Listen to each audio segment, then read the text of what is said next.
Good evening, everyone. Welcome to our regular council meeting for June 16th at 7:19. Can we please stand for the Pledge of Allegiance?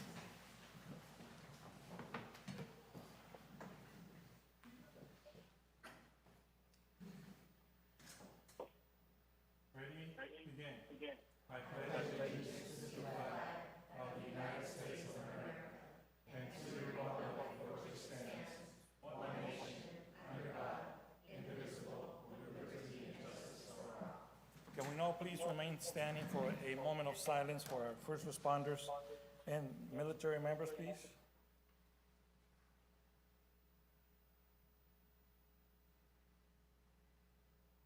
Thank you. May be seated. Roll call.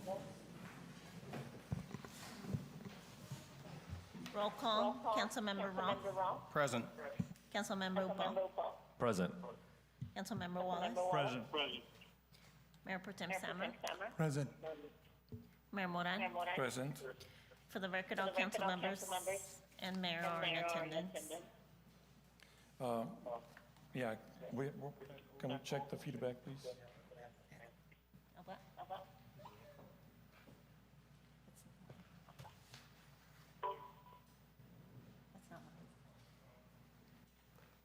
Testing. Testing. I think it's good now. All right, next we have closed session announcement.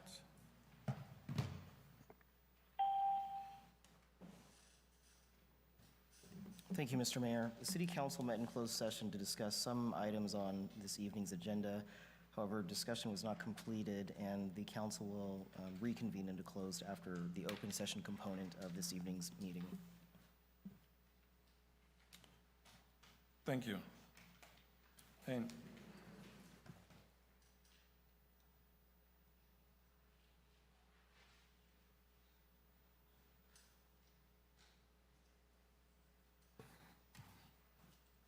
all right, council, are there any changes to the agenda? Let's go with well, let me just leave it at that. Any changes to the agenda? Let me see, let me look at my notes real quick. I do want to move item 13 out of consent calendar to discussion and potential action items.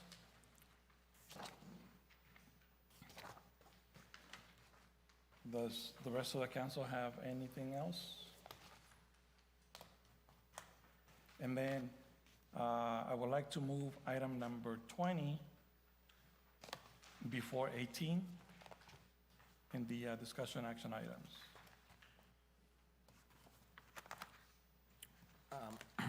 Mayor, I would like to table item number 19.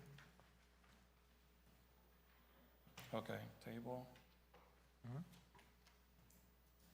All right, so we have 3 items to move item 13 out of consent, table item 19, and then move item 20 just earlier on the agenda. Mr. Mayor, I'll motion to approve. We have a motion on the floor. Second. Second by Mayor Pro Tem. Roll call, please.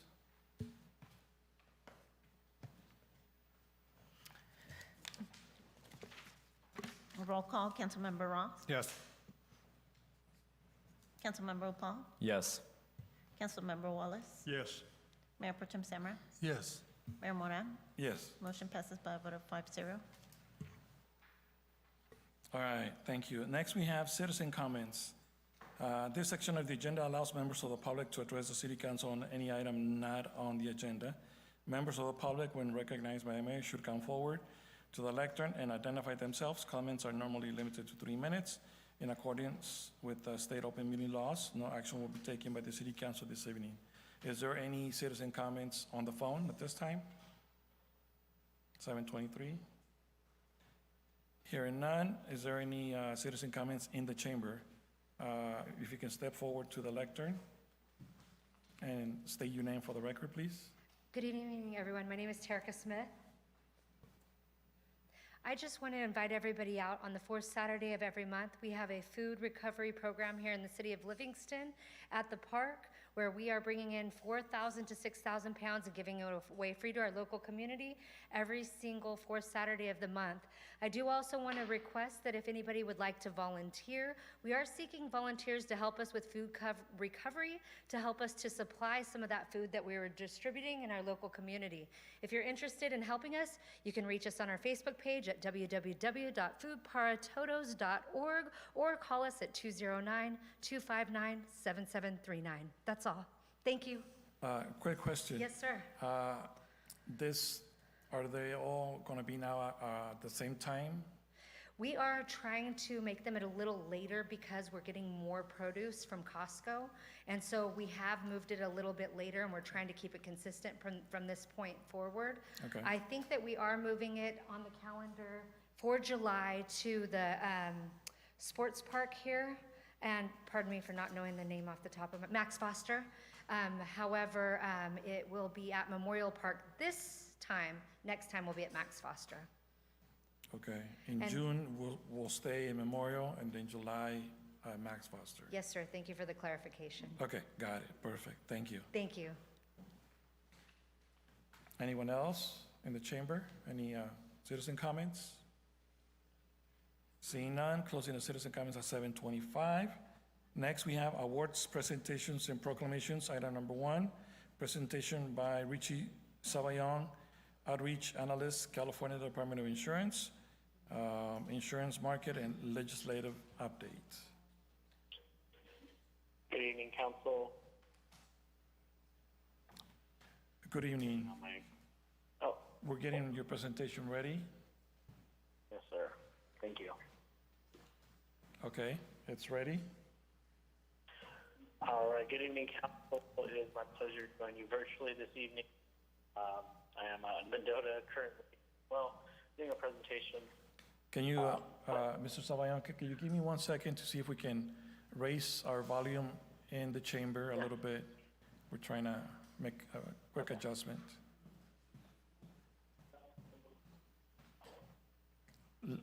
Let's try it. Can you say hi?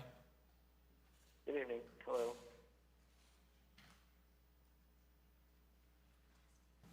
Okay, well, let's just give it a try. Thank you. Go ahead. All right.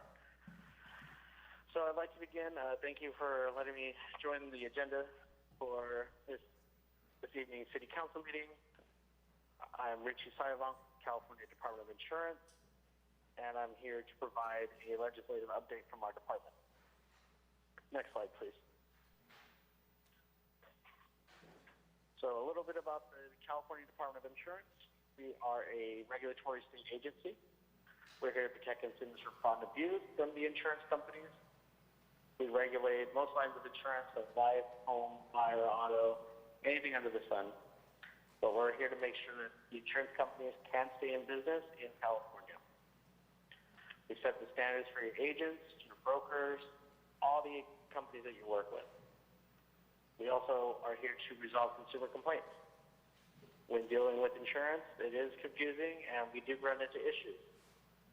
So we are here to address those. We also investigate and prosecute insurance fraud.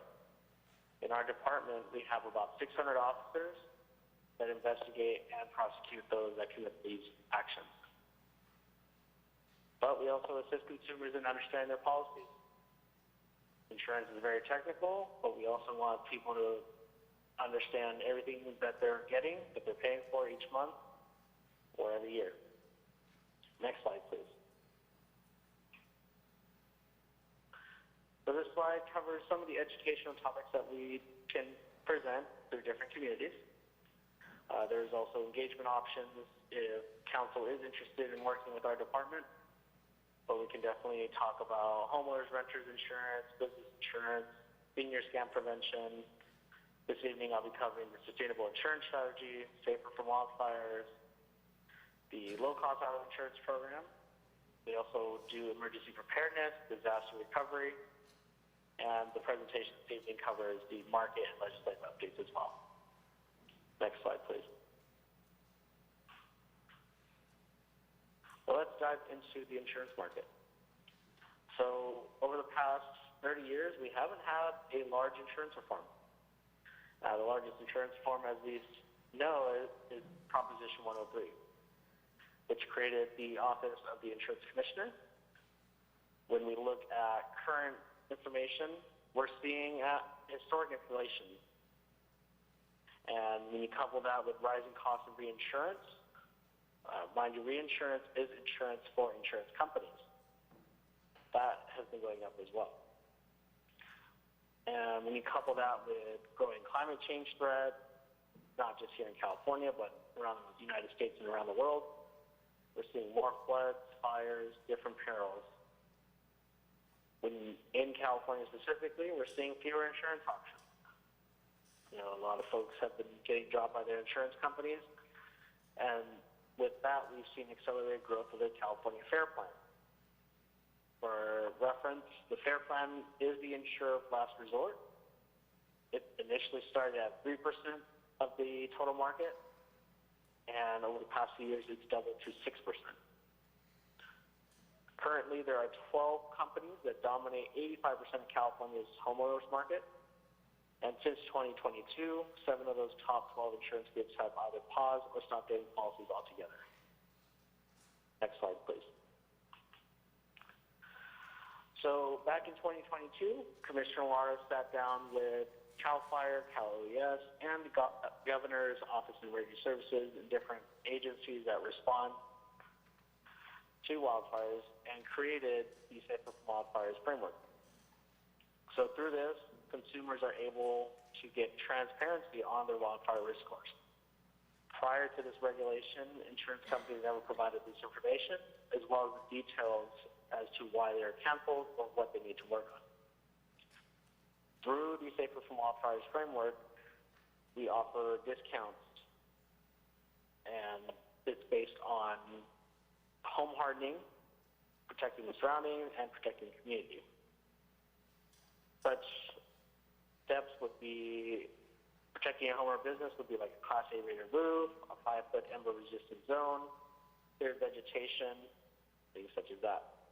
Protecting your immediate surroundings is establishing that 30 feet of defensible space and moving any combustible materials away from the structure. Protecting the whole community. Throughout the state of California, we have about 600 Firewise communities. And by participating in Firewise, communities not only become more resilient, but the homeowners get discounts on their policies. Next slide, please. So some more context about the insurance market and the California landscape in general. Over the past 10 years, home insurance companies have done far worse in California than nationally. I want to point out the three bullet points on here. So direct underwriting profit countrywide is at 3.6%, while California is negative 13.1%. Direct profit on insurance transactions countrywide is 4.2%, while California is at negative 6.1%.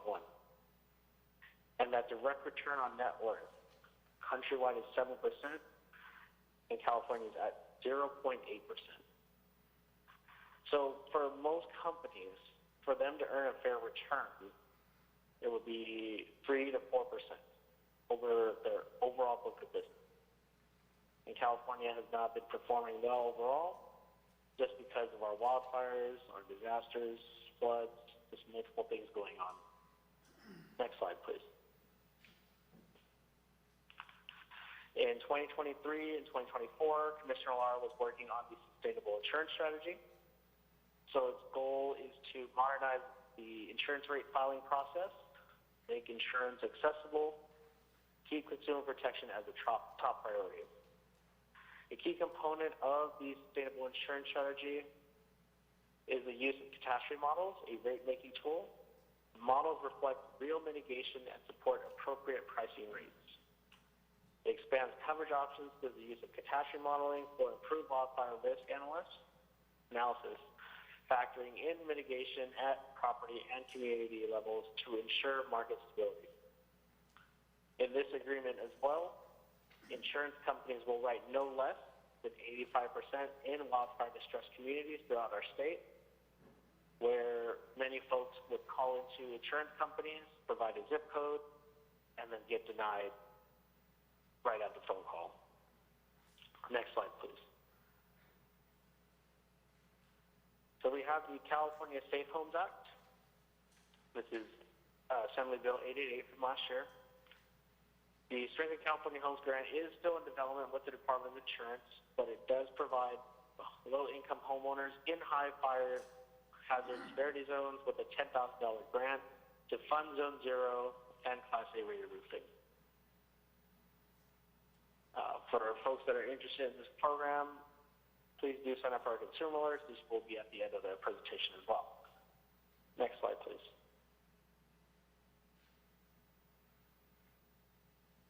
So in 1994, we had the Northridge earthquake. And this is an example of why supporting these long-term initiatives are important. So, I can't see online, but does anybody remember this earthquake? But in regard to insurance, it was extremely impactful, creating an insurance crisis and fundamentally changing how residents get coverage. Fear and bankruptcy, 90% of insurance companies left the state of California, thus creating the California Earthquake Authority. Also, because there's low take-up rate in California, despite California experiencing 98% of the nation's earthquakes, only 10 to 15% of homeowners actually have earthquake insurance. This leaves a huge coverage gap because of low uptake. Many California residents are exposed to significant financial risk if another major earthquake occurs.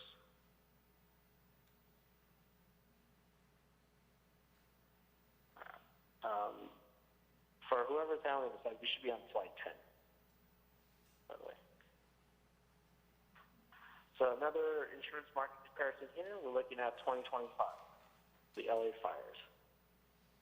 So the difference here, we're learning from the history and changing the approach.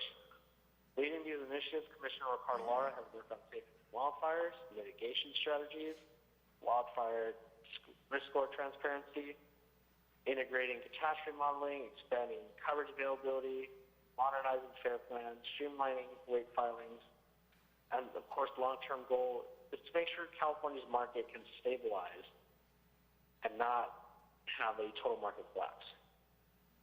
Next slide, please. So on this slide, we currently have 6 insurers that are committed to writing back in the state of California.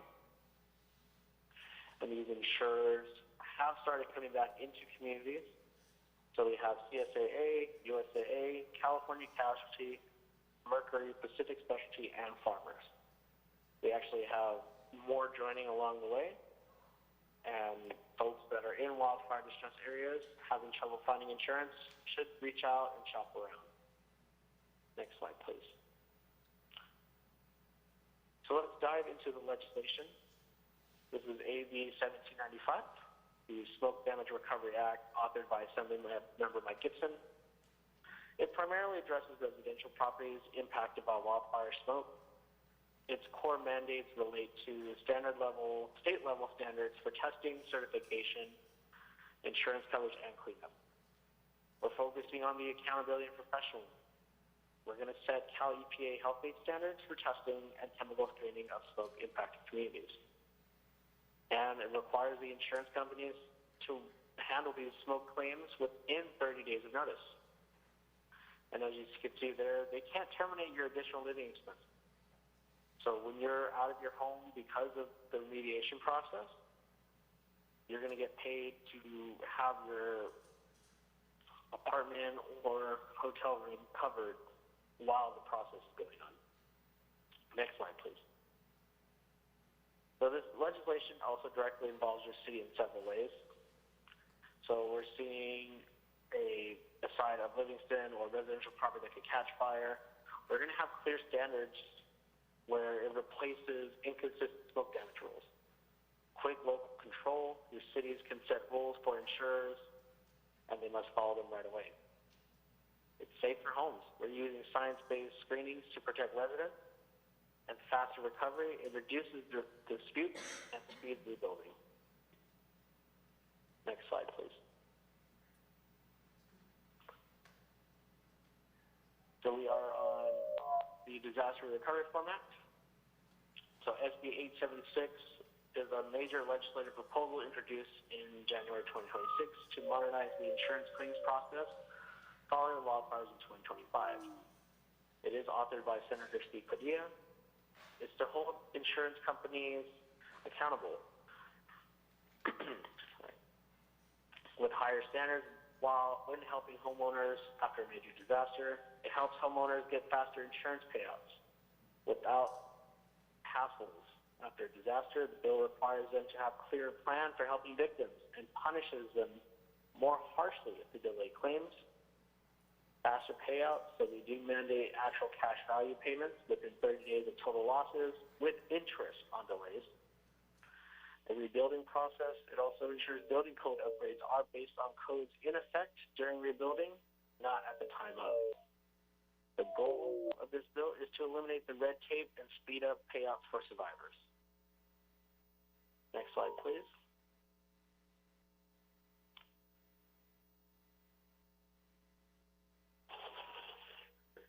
So with the Disaster Recovery Reform Act, it is going to ensure that we have more accountability with the insurers. Predictable insurer behavior improves coordination with city-led recovery efforts, quicker cash flows, reduces burden on local social services. Greater housing stability limits pressure on emergency shelters and rehousing programs. Clear accountability and claims handling process promotes community trust and reduces municipal advocacy burdens. As I mentioned, it's to eliminate that red tape and speed the payouts to survivors. Next slide, please. So we have the Make It Fair Act, which is AB 1680, authored by Assemblymember Lisa Calderon. It's focused on enhancing consumer protection and expanding the insurance commissioner's authority to ensure the FAIR Plan operates effectively. So, brief background about the FAIR Plan, the California FAIR Plan. So, it was created back in 1965 after the Watts riots, where insurance companies left that area due to the $40 million in losses. So, the state stepped in and said, well, we need insurance in the city of Watts. So, they created the Fair Access to Insurance requirement. It is clear to point out that the FAIR Plan is not a state agency. It's funded and ran by private insurance companies. It only offers basic coverage for named perils such as fire, lightning, internal explosions, and more. The FAIR Plan is regulated by CDI, but we make sure that they follow the law. However, the governing committee, which is private insurers, figure out how to barely follow the law. So part of the strengthened oversight, we're going to impose fines up to $20,000 per violation. Operational reforms, we're going to have them establish a clearinghouse to get people back to the traditional market and off the FAIR Plan. The transparency requirement, we're going to improve their capital and liquidity management, mandating public governing meetings. Next slide, please. Part of the stronger consumer protections is how it helps folks. It redefines the California FAIR Plan, significantly affecting local governments. With these violations, these are for claims for anything that consumers are dealing with. We're going to have them hire more staff, create a 3 to 5 year plan to speed up wildfire-related claims, along with having those open meetings and documents to the public. Next slide. So we're going to have a call to action. This QR code takes you to our 3 bills, and we would like your city's consideration and support for these bills. Using this QR code, you can sign up and receive drafted letters that you can send to your assembly member and your state senator. Next slide, please. So this slide should be the state education series. We actually have ours coming up tomorrow evening, June 17th, from 6 to 7 p.m. It is free. It is great information regarding residential insurance. We do have subject matter experts attending as well. Next slide, please. This QR code is for our consumer alerts. For staying informed with our department, if folks saw the news down in San Bernardino where some gentleman dressed up in a bear costume and messed up that Rolls Royce. Our department actually handled that case. But for more up-to-date information about new regulations, moratoriums for those affected by fires, information such as that, please stay informed with our consumer alerts and sign up there. Next slide, please. This is how you get a hold of the California Department of Insurance. We're on Facebook, Instagram, X. We have our department website, insurance.ca.gov. Our consumer hotline number there is 800-927-4357. And next slide, please. So this final slide is a QR code with a quick survey just for everything here, how well this presentation was. I know it's a little difficult since we are virtual, but definitely want to be here to answer any questions that the council has. Council, are there any questions? Just real quick, I was thinking about the connection between the Department of Insurance and the service providers, in this case, whether it's PG&E, which is one of the largest ones. What can the Department of Insurance do when, for instance, like some of the fires could be caused because whether it's bad equipment or a line breaks and then it causes a fire, but then at the end of the day, the ones that end up paying that cost to repair those fires are the public.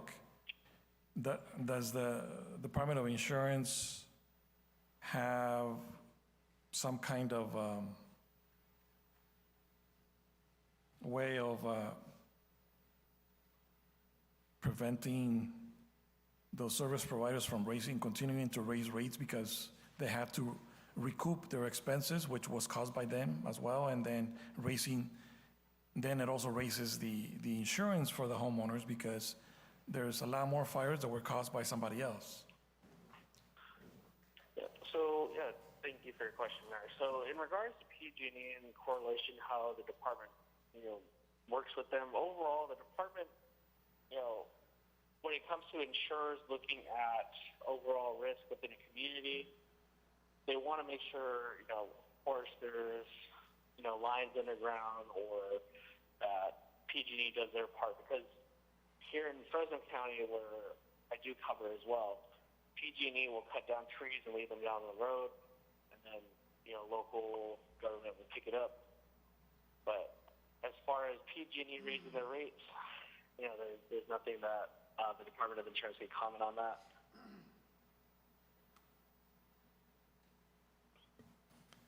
Okay. Well, at the end of the day, the customers always end up paying for the cost. But let me see if the council has any other additional questions. Anyone on the chamber have any questions? No? All right. Well, thank you very much for the update. Yes, thank you, Mayor. Thank you.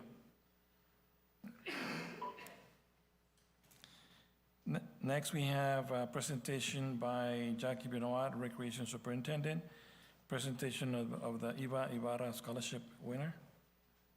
Welcome.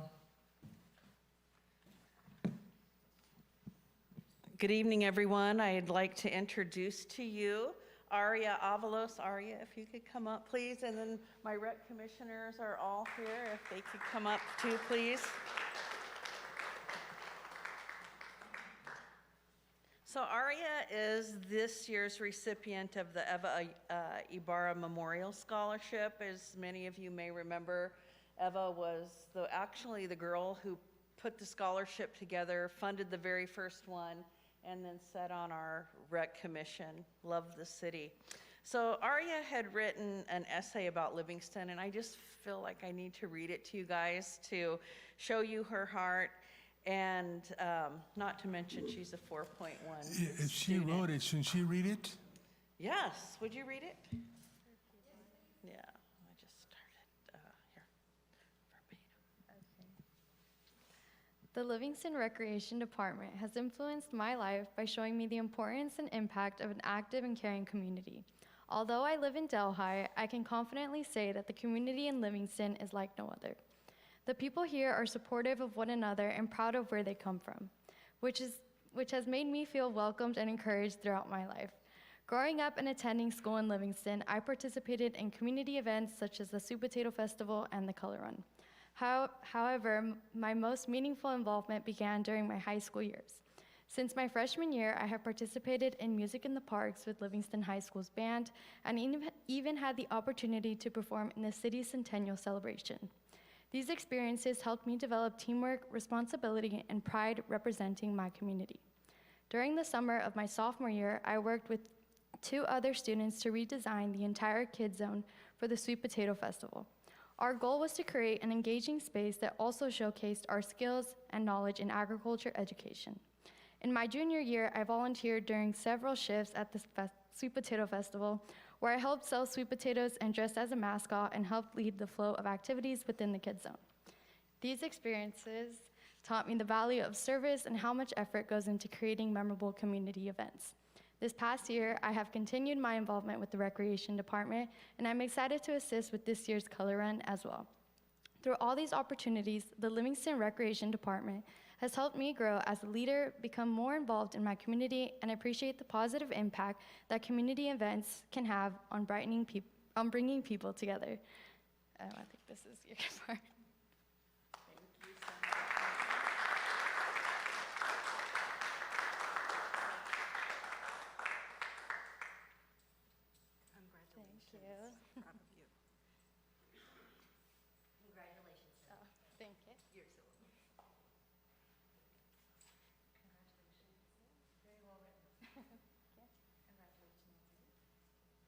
And I'd like to get a picture with all of you, and then a picture of these, and then since you're here, Jim, we could get a picture of you as well, so. Okay, if we could, yeah, just right here in front. We'll just keep snapping, just stay up there.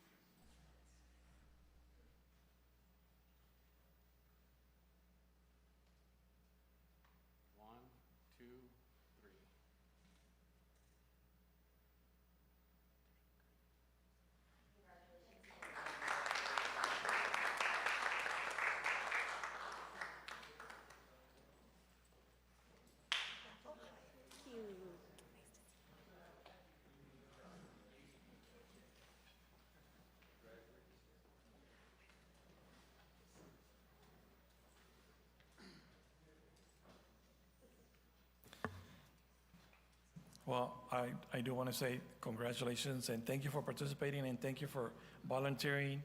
You know, you are a role model to others in the community, and I hope you continue to participate as long as you're able to, and also encourage others to follow the lead, okay? Congratulations.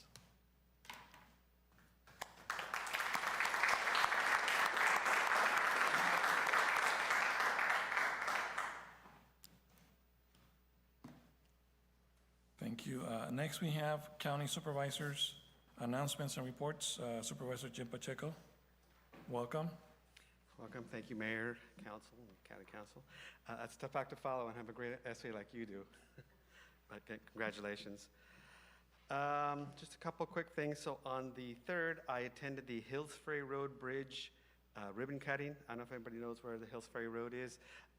It was actually kind of a cool project. It was 10 years in the making. Basically, the county line runs through on the river between the 2 counties. So Merced and Stanislaus County had to work together to build this. Each one of us built half a bridge.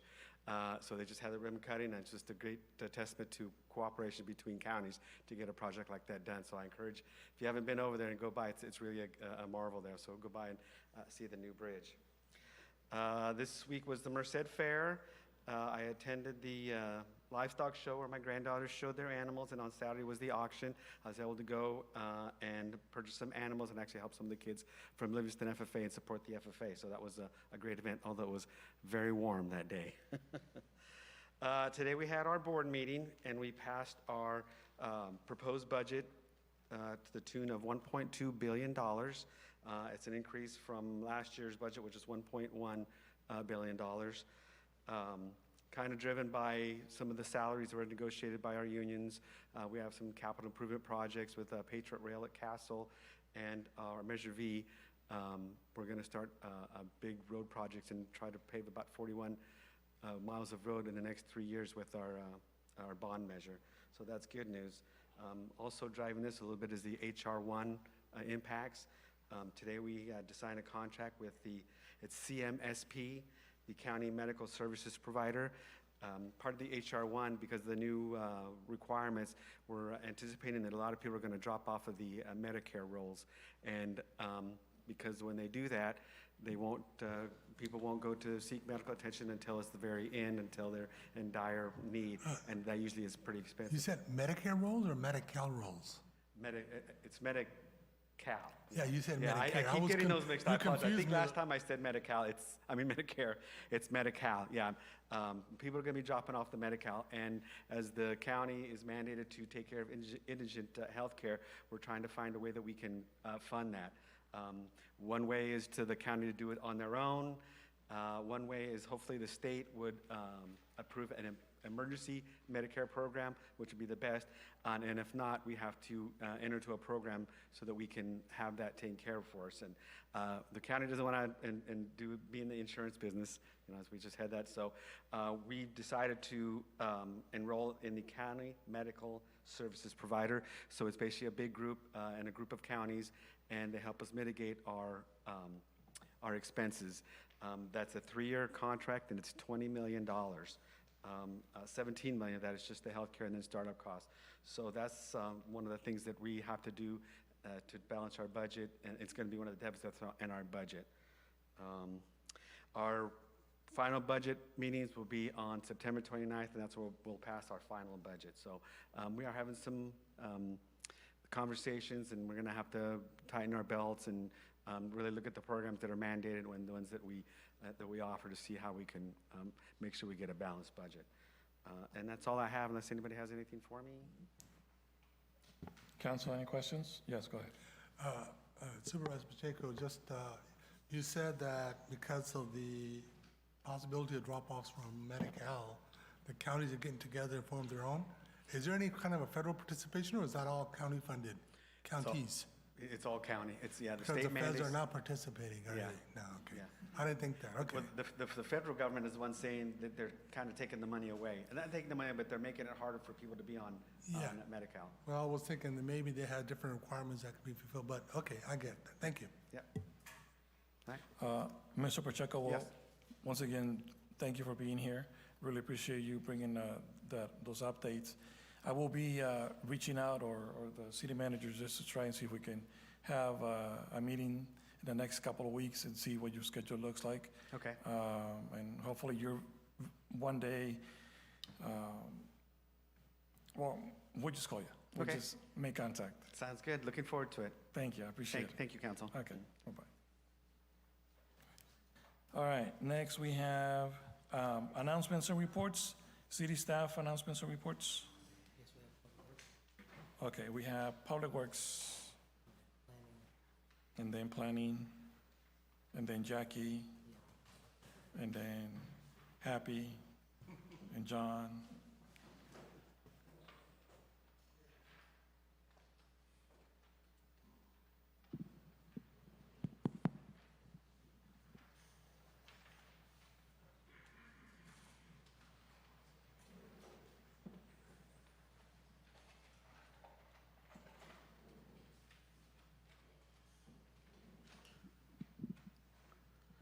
Good evening, council, members of the public. Anthony Chavarria, Public Works.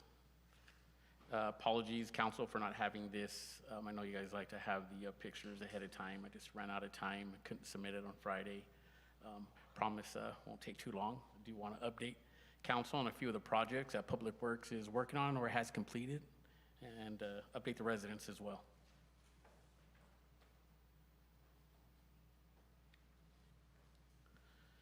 As everybody knows by now, we do have a renovated restroom at our Killian Park. Here's a before and after picture. But as most residents aren't aware, we've been having some issues out there with vandalism. It's been happening quite often, and this park restroom was recently renovated. We had issues of people going in and ripping off the dispensers on the walls, burning the paper products inside the restroom. It's very time-consuming and expensive to having to keep on replacing this. So we will be replacing that porcelain sink with stainless steel, more of a tougher prison grade, if you will, a faucet and fixture there. You know, hopefully the urinal isn't destroyed either, because if that isn't, we're going to have to do the same thing there and replace that with a stainless steel fixture. But as we want to encourage our residents, if you see something, say something. We most of the time we're seeing issues at Memorial Park restrooms and our Killian now as of lately.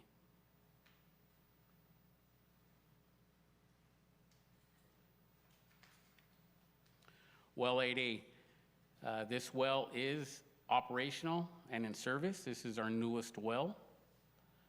This is a larger well. Still working out some of the SCADA communication bugs. That's very minor. That might have been remedied by now already, though. This well was designed to pump from 1,500 to 1,800 gallons per minute. I've seen it pumping 1,900 gallons per minute already. So running well. And I'll let Noe add a little more on well 18. Thank you, Anthony. Noe Martinez from the Office of the City Engineer. Like Anthony said, staying on the topic of new wells, I would like to give a quick update on the new well 18 project. To mention that the project did go out to bid last month in May. It's currently bidding and scheduled to be scheduled for the bid bidding process to be completed in June 23rd, which is here shortly. We are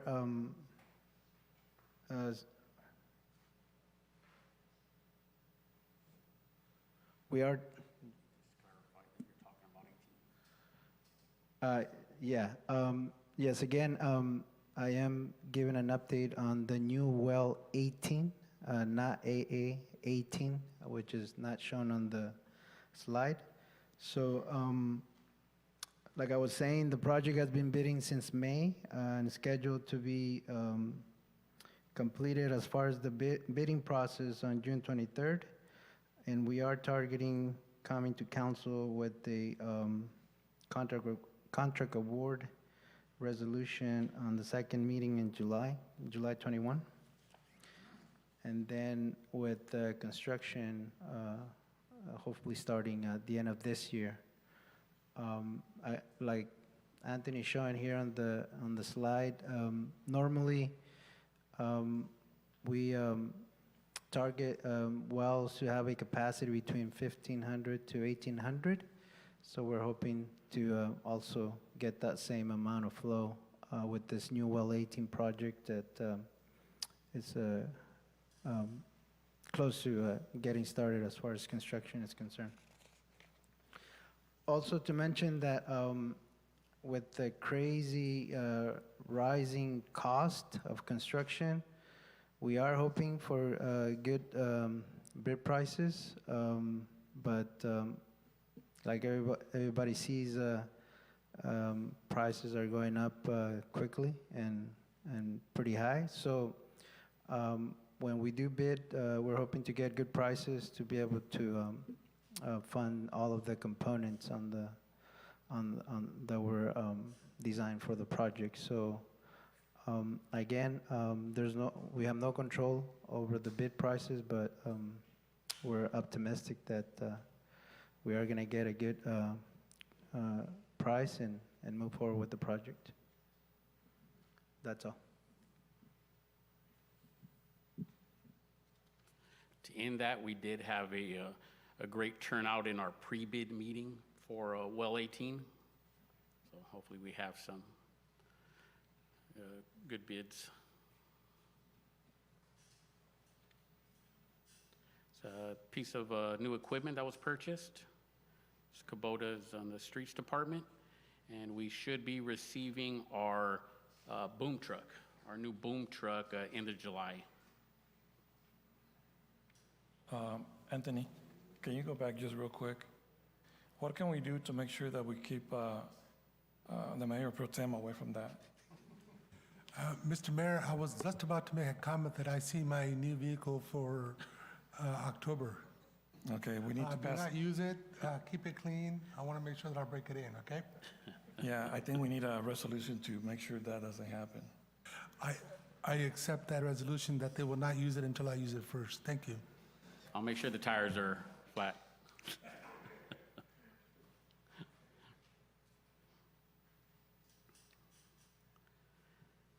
Here's one of the projects that our concrete crew completed not too long ago. This project is at J and First Street. They installed a new return ramp, sidewalk repair, and drain inlet work. The drain inlet work will improve surface drainage in that area.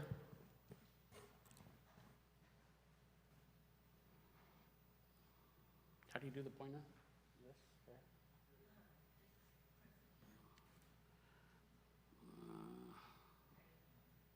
I don't see it. While he's Oh, there it figuring out is. the pointer, let me just share that, again, this is our in-house concrete crew, part-time concrete crew that comes out. And so a lot of the projects that you see around town, of course, we would like to do them all in one day, but because they're a part-time crew and they do a wonderful job, you see the projects getting done over the course of several weeks. And again, the city is really benefiting because we save at least 2/3 if we would not have our own in-house concrete crew. Yeah, that's great. And this is the new inlet that was installed to improve surface drainage in that area.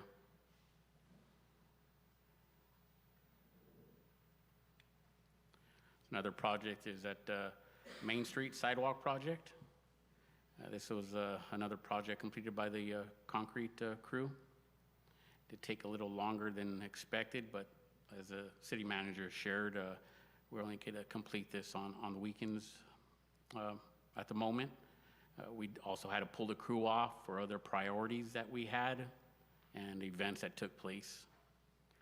So electrical conduit was installed down this block, just in case we need future electrical. New water line was installed as well. New street light was installed. This was funded by Measure B. We're adding 3 large trees. We're expecting them to arrive by this Thursday, and once they arrive, they'll be planted in this area.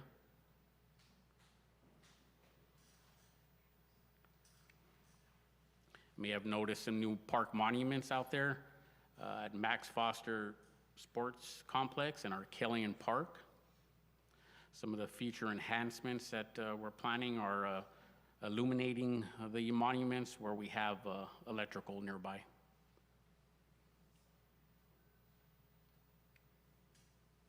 Some park maintenance by park staff. This is at Frederick Warden.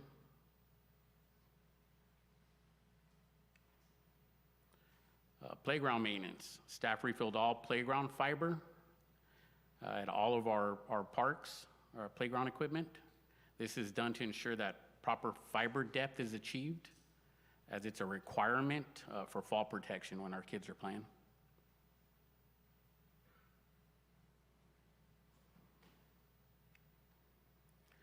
lifted sidewalk repair. This is over by the high school.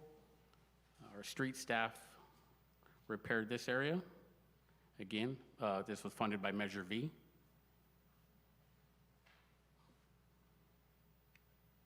It's a picture of the Solar Light Street project on Main Street. This is completed.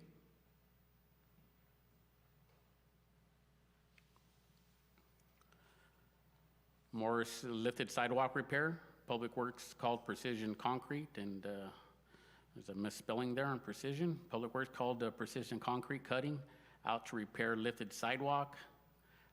Precision Concrete slices and shaves the sidewalk to eliminate trip hazards, to maintain ADA compliance, eliminating the need to demolish, form, and pour new sidewalk. This project was initiated by a resident that reported the sidewalk lifts to Public Works.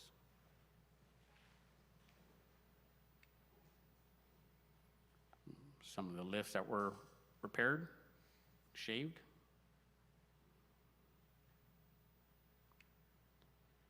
Another lifted sidewalk, remove and replace, that was completed by our streets department. All funded Hey, by Anthony? Measure V. Is that the one on Main Street by the dentist place? Or That one's on, this one is on Fifth.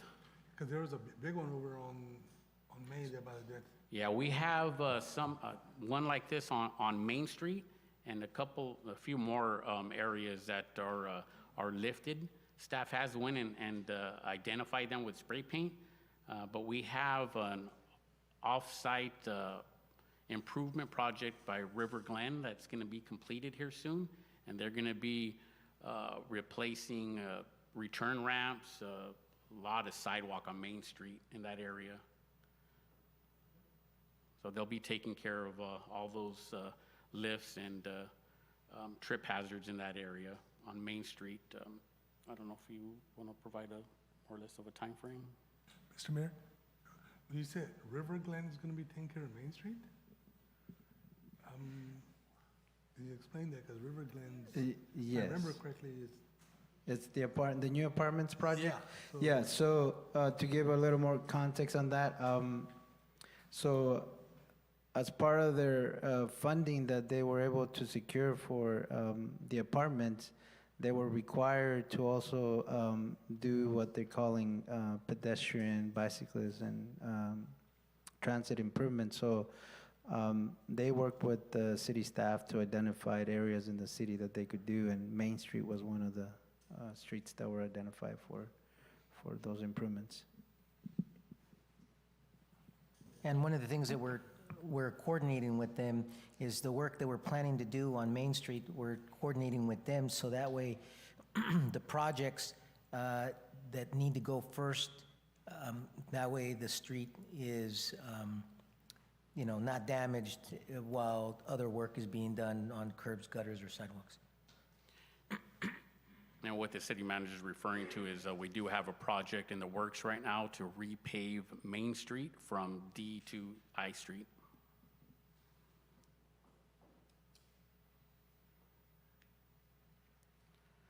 You may have noticed the larger-than-life cutouts have been removed. All cutouts were taken to the Public Works courtyard. They're going to be touched up, repainted. Some of them need to be repainted, or at least lightly touched up, and we'll apply a sealant protective coating on them before they get reinstalled out in the public. Welcome to Livingston sign was also taken back to the Public Works courtyard as well, as they start their grading for the punch through on Winton Parkway.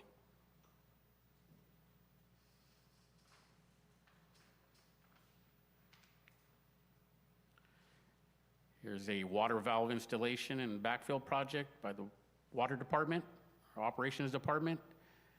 They installed, or a contractor came out and installed a isolation valve on industrial.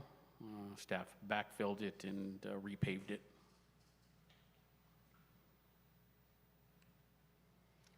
And that's all, folks.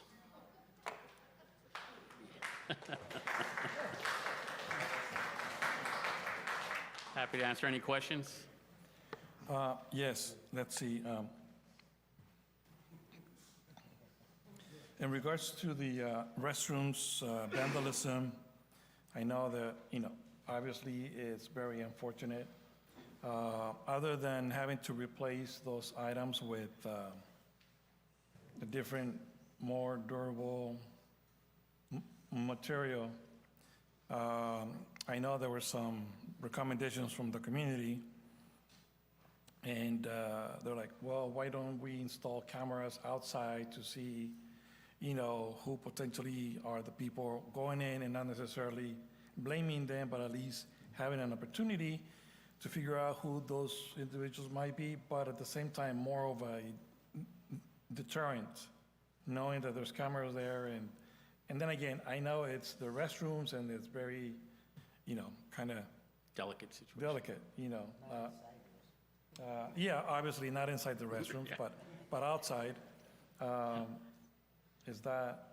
Yeah, so I'm glad you brought that up, Mayor. I didn't get a chance to touch on that, but we did procure 2 solar cameras because we don't have power right in the immediate area. But we did purchase 2 solar cameras that we're going to be installing on the outside of the restroom that hopefully will catch them. And is that only at that restroom location, or the other ones in around So it's town? only at that. I purchased 2, Public Works purchased 2 there, and we'll be setting those up strategically around just to identify people walking by. But I also have in our budget for the next fiscal year, cameras for all our parks. Okay, good. Thank you for that update. And thank you for, getting to work on some of those projects, especially the lift sidewalk areas.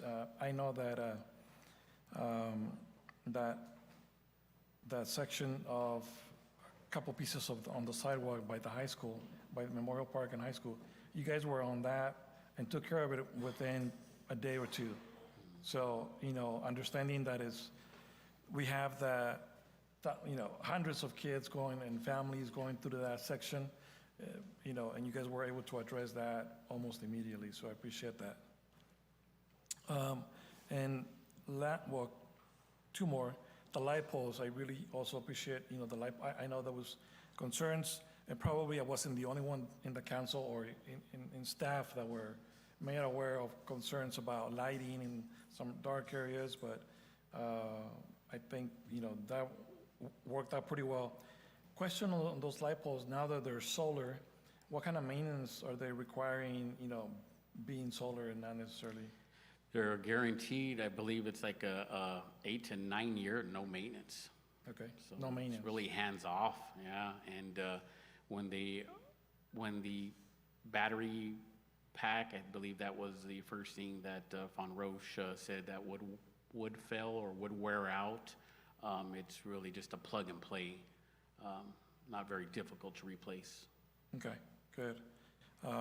Definitely that has made a change. I know that at least one of the areas where those light poles were installed, one of the residents brought that up a while back, and you guys were able to make it work and create more lighting, especially during the darker months when people want to go outside and walk a little bit, and it's just, it's not very inviting, just seeing very dark areas, so thank you for that. Yeah, Mr. Mayor, this particular, in the past, the technology and the number of firms that were actually working in this space were very few, and the costs were pretty high. And now it's to the point where it totally makes sense, because the cost of undergrounding and putting all the wiring and stuff and all the different infrastructure is pretty, cost prohibitive unless it's, a new construction and it's all programmed. And so, as you might recall, we talked about budgeting some money to do a lighting audit for all around town so that we can look at those specific areas. And like I said, these are somewhere in the vicinity of about, what, $5,000, Anthony? $6,500. All right, $6,500, they've gone up. But compared to, the typical light, we're talking probably 3 or 4 times as much. And one last thing, the larger-than-life relocation, you mentioned that they're being service and maintenance. Yeah. Do we have plans of when they're going to be back and just general? Yeah, I'll let Public Works talk about that. But in terms of the larger-than-life cutouts, we are looking, we studied and we looked at different parts of town. We didn't want to separate them. We wanted to keep them together. And again, we looked at our downtown, and we have our cultural arts district and everything. But here it didn't really make sense. And so in having conversations with Foster Farms and trying to get them to, partner and participate in our arts district and stuff like that, we looked at the Campbell corridor, and that whole area between Main Street and Winton Parkway, it's all gray, and certain areas is a little dark.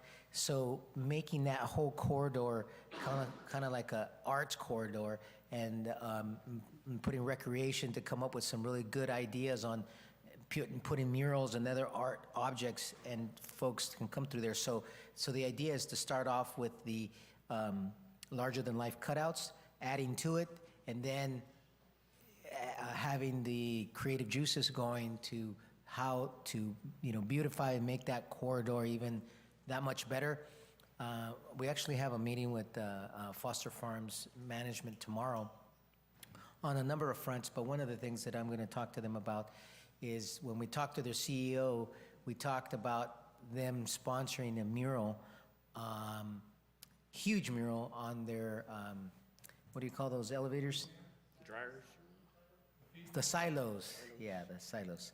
Yeah, so just imagine, I said, look, if the wonderful company has these halos and these huge things over in Delano, imagine the Foster and Poster chickens on that, So we'll see where they go with this, but that's the idea in terms of the larger than life. But in terms of time frame, I don't know about the artists, but Anthony might. Yeah, we're still need to reach out to the artist, Toel, who painted them originally, and get his schedule when he could come out, because we got those set up now for him. All right, thank you. Council, any other questions?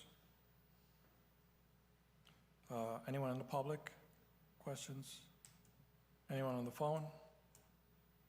All right, well, thank you. Thank you, everyone. Thank you. Next. Planning? Yes, planning, okay. Yeah, come on up.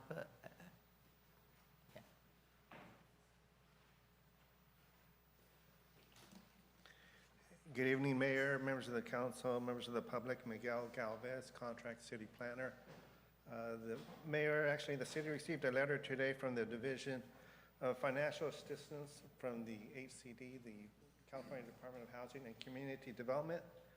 The letter acknowledges that the state received our application for funding in response to ANOFA for CDBG funds for the water surface feasibility study. The letter goes on to say that the application does not meet the threshold of having a adopted housing element. So I want to give you a quick update on where we're at on the adoption process. As the mayor and members of the public are aware, we've been at this process since 2023. We had this scheduled to go to the Planning Commission in January of this year for adoption with neighborhood opposition. We ended up revising our housing element. We were able to solicit interest from other property owners around town to switch out some of the properties that received opposition. So we have now revised our housing element. It's actually out for a 7-day public review period, which ends tomorrow. We will be submitting that back to the state. They will be focused only on these properties that we're switching out, so we expect an expedited review. Once we get a letter of substantial compliance from the state, then we can go ahead and schedule that for Plan Commission and City Council consideration. We're targeting the August Planning Commission meeting and the September City Council meeting. Once that's adopted, the city will be able to meet the threshold of having a adopted housing element. We will be appealing this determination from the Division of Federal Financial Assistance. We will be soliciting partnerships with other divisions at HCD that we've been working with closely, the Housing Policy Division, Housing Compliance. We've kept them apprised. They tell us that, many cities are facing some of the similar issues, and we'll see if we can get support in trying to address this issue. But we're very close, and, I look forward to being able to present an adopted house element that the city can be proud of, but also serve the state to help apply and secure funding from the state and federal government. Thank you. Council, any questions? Yeah, well, thank you for that update. It was very unfortunate receiving this letter today. I was hoping, and based on previous updates and reports, it seemed very hopeful, but then again, it's difficult to figure out which way the agencies are going to respond to our request. But in this case, it's unfortunate. All right. Anything else? Thank you. You're welcome. Anyone else? From Jackie? Okay, yes.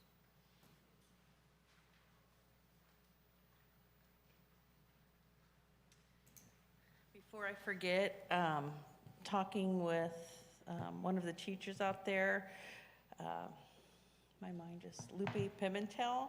She was a part of the Sober Grad Committee, and she wanted to thank the PD for all of their hard work for Sober Grad. They were just short, out of all the whole senior class, like 30 kids that didn't show up. And they were able to keep them there till like 4 a.m. And they said, you guys always have the best prizes, so thank you. I just wanted to give a big thank you and shout out for all of you that donated to the bike rodeo. Thank you, Mark, and your company for giving all those bike helmets. It helped us make sure every kid that won a bike got a helmet to go with it. So we appreciate that. They first said 20 bikes, and then they got way more than 20 bikes, and then it was 50. They finally had 61 bikes that they gave away on Saturday, and it was very neat to see. I even saw at Music in the Park a kid that won one. He had his little helmet on, and he's just, I won my bike, And seeing the fire department out there spraying the kids, and Diego sent me a video, and the kids were just elated. It was just priceless. So anyway, we are having our debriefing on Thursday at 2 o'clock in the conference room for any of you that would like to attend. This Saturday is the Carosi Cafe, the car show. It is from 8 a.m. to 1 p.m. at the Recplex warehouse. Bring your dad because it's the day before Father's Day. We will be collecting school supplies for an event that we're going to host with multi-agencies on July 25th. So if you have school supplies that you would like to donate for our backpack giveaway, please bring them to City Hall, and we'll have more information on our social media as well as the website. Jim Pacheco is going to give us 65 backpacks to fill. So that worked out really good last year. Thank you, Jim. Is he still here? No. Okay. I just wanted to give you a quick poll update because every summer it seems to be something you guys just can't wait to hear me talk about. So the motherboard that regulates the chlorine is messed up. And so they've tried ordering one. They're still working on it. The poll opening is on a day-to-day basis. If it seems to be working and it's safe for the kids to get in, then we let them. If not, and I feel bad because it's been hot, but we don't want the kids getting in a pool that'll burn their face off. So we're working on it. Hopefully when they get the new motherboard in, it will take care of our pool problems. Flag football has started. It's on Friday nights. It's great turnout. It's warm, but the kids are already having a great time. Our soccer registration is still open with the cup going on. We've already got a couple of divisions that are closed, and with a huge waiting list, so we do need coaches, anybody interested in coaching. Our deadline is July 3rd, or of course, when the division is full. We'll host a Parks, Recreation, and Art Commission meeting on June 25th, and I think that's it, unless you guys have questions. Just real quick, the debriefing is on Wednesday or Thursday? At 2 o'clock on Thursday. Thursday, so it is Thursday, okay. And then, how do volunteers, what's the easiest way for volunteers to sign up? For For coaching or the They call recreation? the office. Just That's call the the office. fastest, easy. Also, we do, if they're signing their child up on every single registration for any sports, it says, do you want to coach, as a part of the child's registration form. And it's mandatory that they put yes or no. So just check yes. All right, perfect. Yeah, because I had some question, a couple people asking about the best way to ask questions or about volunteering. I provided them the recreation page link, but I also provided them the office number to contact you or Tony. Talking to one of us is always the best. Perfect, thank you. Council, any other questions? Oh, the only other input for recreation that we've been working on is, as you all know, we're in soccer fever. There happens to be, this is like the third or fourth year of the California International Youth Soccer Tournament. They primarily have been in the Fresno Madera area. We are working with them and with the school districts here to bring them to Livingston in September so that we can have some international youth soccer tournaments here. And that way our community can benefit from that. And then having some international coaches have some clinics, soccer clinics for the kids. So some meetings are going to be starting up on that, and so it's going to be, should be exciting. So, thank you. On one more thing I just saw on my chicken scratch here is on July 25th, we are working with a number of agencies to bring a free football camp to Livingston, and that day we will also be having family activities. Terica and her organization will be having the grocery giveaway that same day. We're going to have free haircuts. We have clothes, shoes that we'll be giving away, and just lots of activities and fun, and then hot dogs or something. But it's an entirely free event. So that is on July 25th, and this event was inspired by our mental health workshop that we had here for the city, and so many organizations are supporting this. Yeah, that soccer tournament is during Labor Day, so it's the 4th of September through the 7th. So that Friday through that Monday. Jackie, thank you for the participation in, obviously in everything you guys are working on, but the bike rodeo, I was there for a few, well, I don't know how long it lasted, but I was there since like 9 o'clock or something like that. I was probably one of the last people to leave, but the whole time I was talking to people, and they were all very excited. Obviously we were expecting or hoping for a larger turnout of people, but the people that were there, they were very amazed to learn that that was the first time being brought back, after I don't know how long. And they were amazed of how well it was organized and everything that was there, the informational booths, on the bikes, and just, it was perfect. So I can only imagine the next couple of years how much larger it's going to get. So, and there were people here from not only Livingston, but they were hearing about it, they were here, and they were very happy. So, thank you. You're welcome. 4th of July, don't forget you guys to come see the fireworks. I didn't even put that on my list, but All right. we are having a 4th of July event. Thank you, Jackie. Anyone else? Is that it?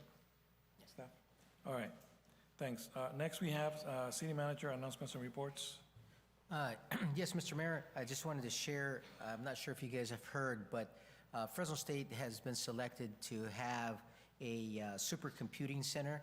So, a major achievement. And they're going to be having an event coming up to basically have the ground breaking or ribbon cutting, however you want to say it. And so that's pretty awesome that we're going to have one. And this is basically going to, it's open for research educators, and there's going to be a number of different platforms that they're going to use the supercomputer. I'm sure one of the number ones is going to be agricultural based. The other thing I wanted to share is that there's going to be an event coming up on June 18th. PG&E is inviting folks who might want to go. I guess there's going to be a Black Hawk helicopter that's going to be loaned over to Merced County Wildfire Fire Department. And so they're going to have it at Castle Airport on June 18th from 11:30 to 12. So if anybody's interested in attending, let us know so that we can RSVP for you. The other item I wanted to share with council, we've been working with Patricia Zamora from representing 7gen, and as you all know, she helped us out on a number of fronts. One of them was the Dia de los Muertos, which is being planned for this year as well. But one of the things that we've been working with her and Leslie Abasta from the Lumera Healthcare, which used to be the Livingston Community Health, is that where they used to be before the old building, they're renovating it, and so there's been talk about using some of that space for some of the artists to be used, and in conjunction with Community Vision, who used to be the Northern California Community Loan Fund, which is the agency that helped with the tax credits and the funding for the new clinic when it got constructed. So pretty exciting. There's going to be some movement in that building, and just wanted to share that. And that's all I have, Mr. Mayor, unless you guys have any questions for me. I was going to ask if you were able to share information about, now that you mentioned PG&E and the request that they're going to be working on for 2027 in regards to the fees going up. Yeah, as you know, it seems like PG&E is going up every year, and so there is a proposal from PG&E asking for another rate increase. The public that's interested in providing feedback and comment on that can do so. And again, this is and then the mayor touched on this a little bit. It's like, okay, well, if you have these different fires, why are the ratepayers, on the hook for, paying for some of that work, or some of that mitigation? So yeah, if you're interested in knowing a little bit more, certainly reach out to City Hall. We're happy to provide you with the contact information or emails to provide comments on the rate increases. Mr. Mayor? Yes. If you remember, when we had a representative from PG&E tell us about they gonna lower their rates, I didn't believe them. PG&E never lowers rates. Remember we had a representative here? Yeah, they're not one of my favorite people. Yeah. Okay, council, anything else? Any questions, any additional questions? Perfect, thank you. Next, we have conflict of interest declaration. Members of the city council will declare an actual or apparent conflict of interest before discussions or decisions about any matters in which they or anyone with whom they have a close personal relationship could directly or indirectly benefit, or where such a benefit could be perceived. Council, are there any conflict of interest Mr. Mayor? Yes. Item number 12, that's I do work for Merced County Office of Education, but as a previous advice that was given to me, based on what I do there is no conflict, but I just wanted to put out that, just so people are aware that I do work for MCOE, but I have no conflict. All right, thank you. Anyone else? Seeing none, we're moving forward. So now we have the consent agenda items. We have, let me see if I can clarify, item number 3, 4, 5, 6, 7, 8, 9, 10, 11, and 12. Next page. And yes, and 14. Are there any questions on any of these items? Mr. Mayor, Yes. No questions, but I have a comment on 2 items, one of which will affect our motion. Item 4, approval of minutes for our last meeting on May 19th. I sent a requested amendment to our clerk. If you look at the language from the minutes, I just want to correct one word from our last meeting. One of the priorities that we voted on during our strategic planning session was community engagement and transparency. In our minutes, it's listed as community development and transparency, so I just wanted to make sure that we corrected the record on that. And I have sent that language over to the clerk already. I would request that our motion include that amendment within it. And then item, let me work my way there. 14, just a quick comment. Wanted to give a shout out to Diego Castillo for applying to the Measure V Oversight Committee.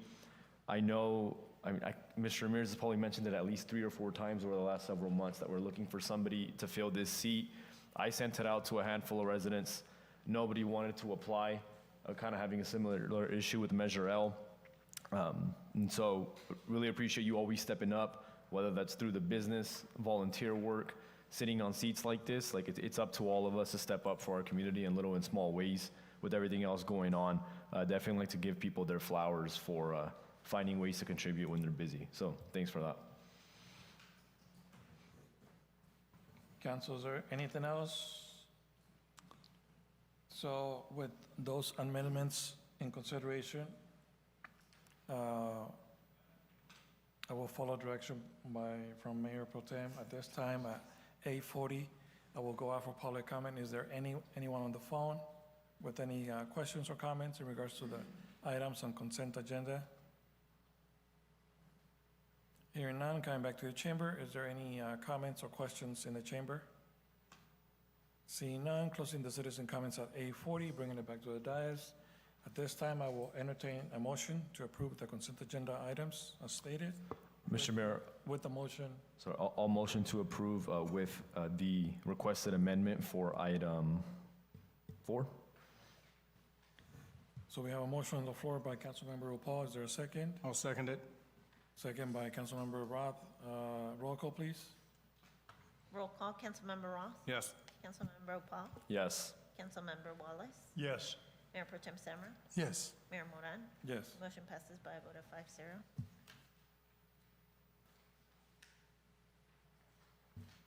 Congratulations, Chief, you got your new vehicles, or leased vehicles. All right, next we have public hearings. Item number 15, introducing and waiving the first reading of amending Livingston Municipal Code, Chapter 1-11, to establish updated procurement and contract execution policies and procedures. Mayor, are you going to do item 13? I'm sorry? Are you going to do item 13? The one that you pulled? I was thinking we're going to do that during discussion. Under Yeah. discussion. Yeah.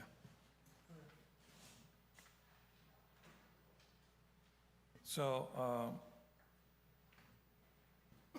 item number 15. Who's doing that presentation? Is there a presentation? I'm happy to discuss the item, Mayor. So, just by way of background, the existing Livingston Municipal Code chapter that regulates the purchase policies and procedures for the city has not been updated, at least comprehensively, since 1987. Obviously, much has changed since then, and the draft ordinance included in your packet provides certain procedures for modernizing the purchase policy, some changes to increase the purchase thresholds that are divided by basically a department head level, city manager level, and council level. There's also language that allows for more flexible purchasing, informal bidding through the use of verbal quotes, things like that, rather than a full-blown bid process required for lower level contracts. So I would highlight for you on page 263, section 1-11-4, this table summarizes some of the proposed procurement thresholds and approval requirements. So for example, the $0 to $5,000 level is set at the department head director or designee level. And given this low level for the purchase price, it's kind of, we would not recommend a formal bid requirement. Next level down for the $5,001 to $50,000 range, the approval authority would sit with the city manager or designee. And for that, we would recommend that 3 quotes be obtained, whether verbal or written. So that could be as simple as picking up the phone and calling vendors, or receiving emails with quotes, things like that. And finally, the last threshold is anything above that $50,000 mark would still go to council for approval, and for that, we'd recommend formal bidding.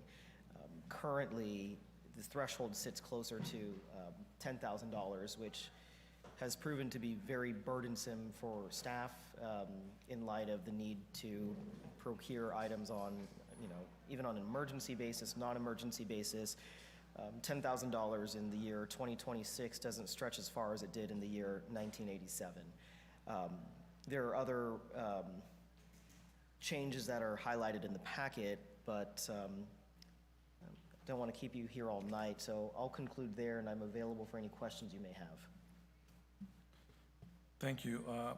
Actually, in regards to the same page, when you're looking at the table, I was wondering, if it would be ideal to make sure, when I look at the threshold from 0 to 5,000, where it says director or designee, why not have director and designee, or just director?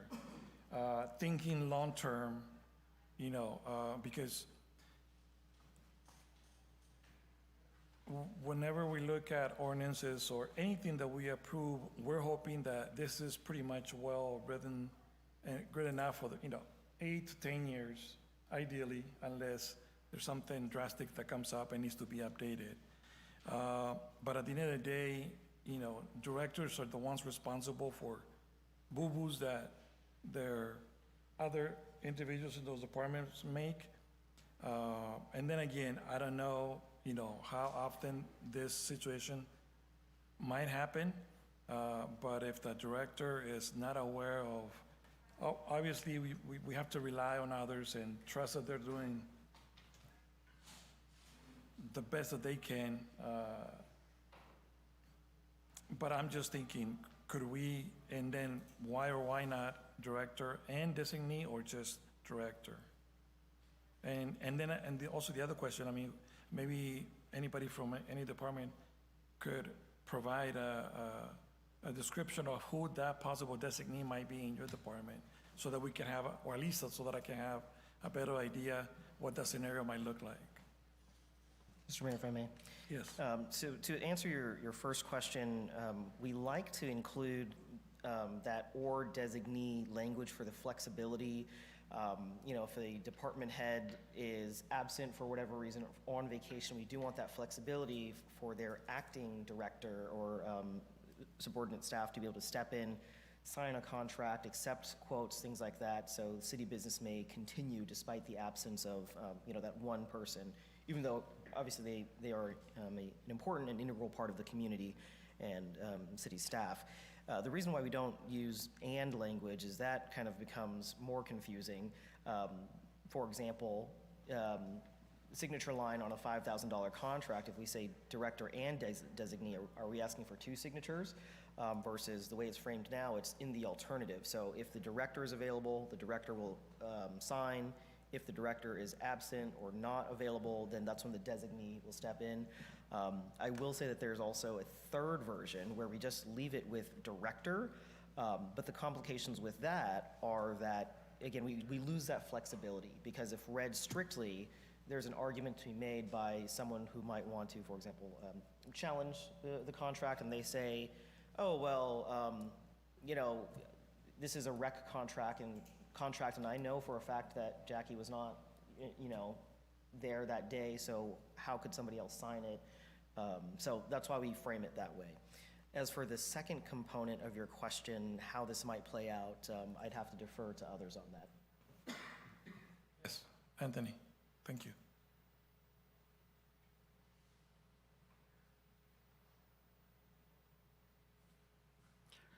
Mayor, I could answer that question on behalf of Public Works. The designee in my department, Public Works Department, would, of course, be myself as director, and the designee would be either my superintendent, would be management, I mean, my superintendent or my water manager.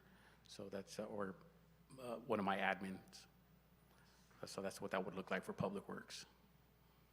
Okay, perfect, thank you. I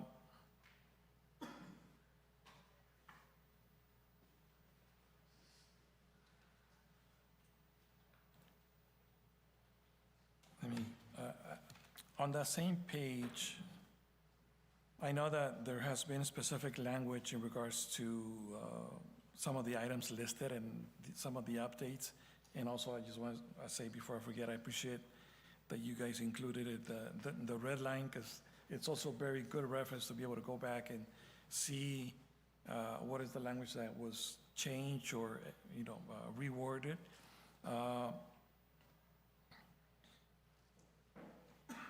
In the section right in the middle, where it says bidding is not required for the following, looking at item B, sole source, when the supply, it reads, when the supply can be obtained from only one vendor, or, once again, that or, there are circumstances demonstrating only one vendor is best qualified to provide the supply.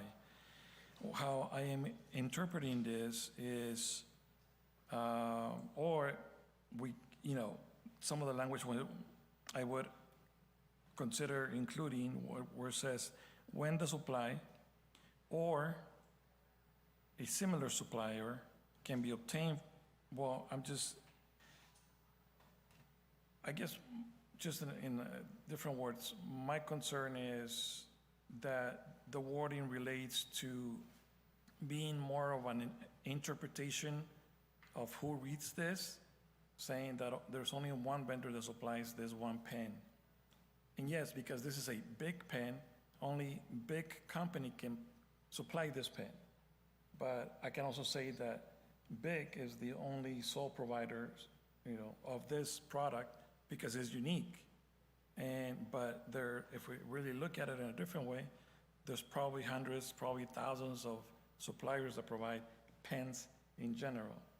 So, and then once again, thinking of the long-term process of whether we have various people interpreting this 3 years from now, 5, 10 years from now. I feel that when it says best qualified, it's very, I guess, very interpretive. I can say that he or she is the best qualified, but Mark would not agree with me, but I'm the one making that decision. So I'm just trying to avoid that confusion that might come up in the future. And so how can we do that? Not sure, especially when it comes to sole source, because we can argue that only one company it's a provider of the one item, and probably I'm just going to use as an example a submerged motor or pump. Probably there's only one that will replace the same one that we're working with right now that went bad, but there could be multiple companies that provide submergible pumps. So how can we stay away from interpreting the text only a certain way and and prevent misinterpretations? Mr. Mayor? Yes. If it's okay with you, I would like to jump in there because that was going to be one of my requests as an amendment to this ordinance. I believe, I think the last time we discussed sole source, when I raised an issue with it, was when we had the solar lights item. I had a conversation with the individual that was advertising those lights at the time. I don't think our sole source definition is strong enough. As you mentioned, the language, which is on section 1-11-5 on page 263, our definition, it's quote, when the supply can be obtained from only one vendor or there are circumstances demonstrating only one vendor is best qualified. We don't know what those circumstances are. And I would agree with you that the language is very vague and like you said, open to interpretation. I would like to see stronger language there, and that's one of the requests that I was gonna make of council and of staff, if council decides that we're gonna bring this back, is to include some stronger language on sole source so that it's more of a checklist determination rather than an interpretation determination. I have some other stuff as well, but I figured I'd just jump in on that now because it's the conversation that's happening. Mr. Mayor, Yes. I kind of agree with you guys on the sole source, but also we have to consider that, I don't know if the big pin is a good way of stating it, but there are a lot of things that Public Works uses. It's rather unique. It may be available from somebody else, but will it be compatible with what we got? For example, like filtration, you know, that filtration system, the sands, whatever, there may be a generic version available, but do they meet the quality, you know? So I think we got to be careful on how we strict that. It just for discussion, I'm not saying one or the other, is, you know, we can buy a lot of things on Amazon, not all of them are the same quality, you know, for the same item. So we just got to be kind of thinking about that when we put this wording, that there is some flexibility, that we're not forcing them to go to some generic that may fit, but doesn't make it better quality, you know? Mr. Mayor? I would actually agree with the Mayor Pro Tem's point there, and I think we can include that language within our definition or of what we're looking at. I just think right now with those two lines, it's too vague. And while we define those circumstances, we can also include nuance to say if there's something that is only within a certain specification that we need, or if it's us in a way that it doesn't fit everybody else, that would be an exception and that would qualify it as sole source. So I'm more than happy for us to put that type of language in there. Yeah. And just for clarification, I only use that example because that's the first one that came to mind. Not necessarily because, you know, for any other reason, but, you know, anyways, on the next page, 264, once again, well, it becomes part of section 111-6, the bidding part of it. And the top paragraph reads, purchases for supplies with an estimated value more than $5,000 and up to $50,000 require the following. And then what I'm just also, what I highlighted as what can we do about it is the next part of the paragraph where it reads, unless such purchases are intentionally split or segmented from a larger project. Purchase or requirement for the purpose of avoiding the competitive bidding requirements of this section. See section 111-10, segmentation prohibited. I cannot tell you how many times I read it, but I think based on my understanding and my interpretation, I think we can do without that, and then just, because it refers to A, B, C, and D.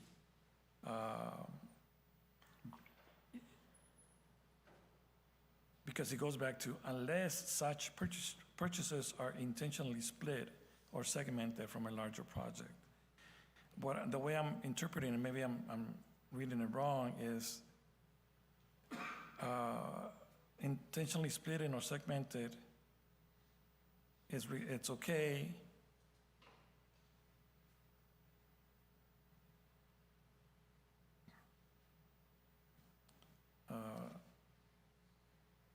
purchases or supplies with an estimated value require the following, and then unless such purchases are intentionally split. So, because we talked about, they should not be intentionally split. That should not be an option, right? That's actually stated in 11110, segmentation is prohibited.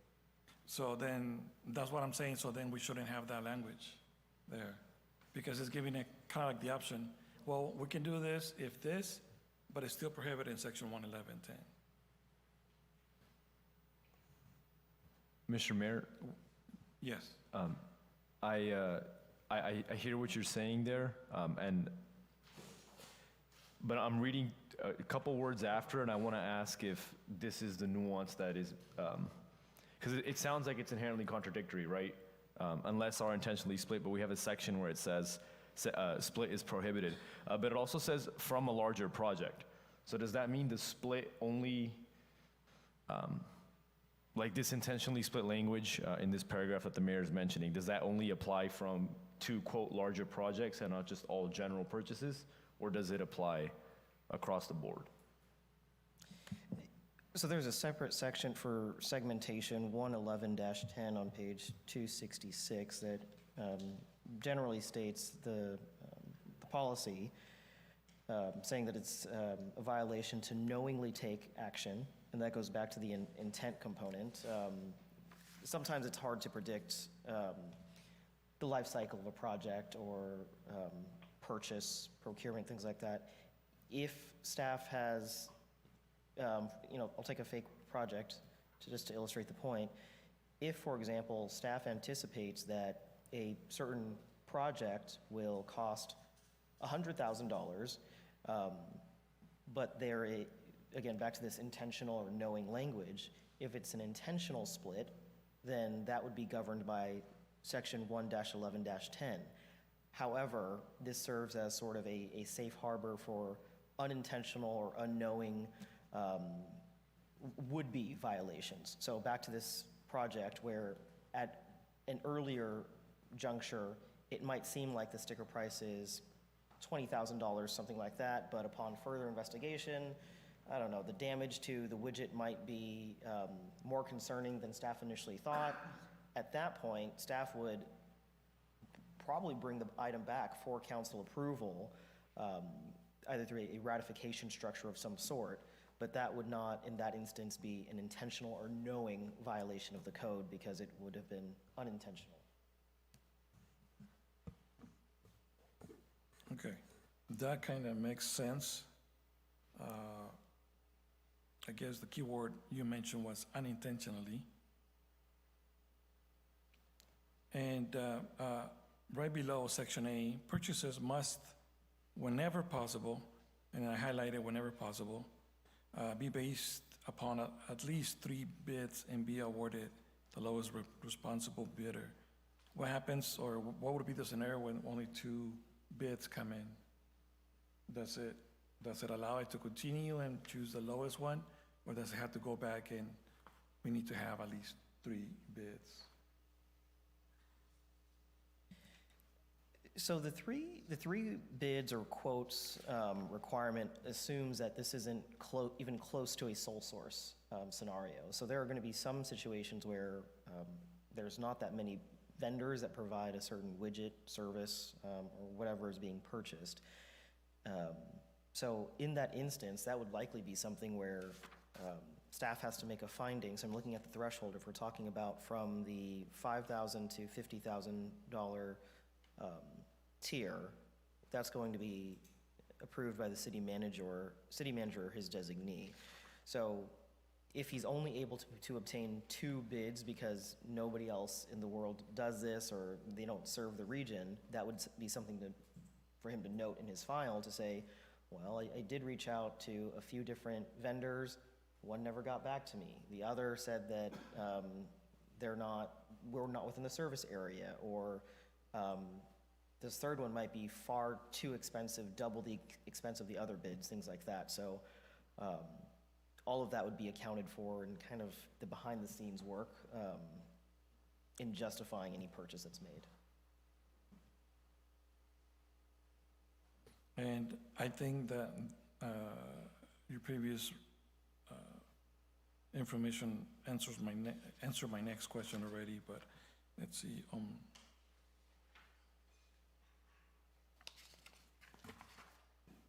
And I think the last one on this section that I highlighted,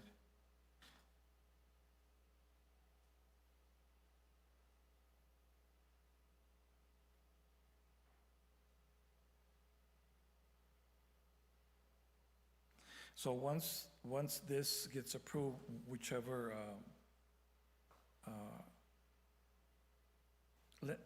language is changed on that, once this is approved, is there something that staff plans to train the directors or the designees to go over the language on this item to figure out we're on the same page?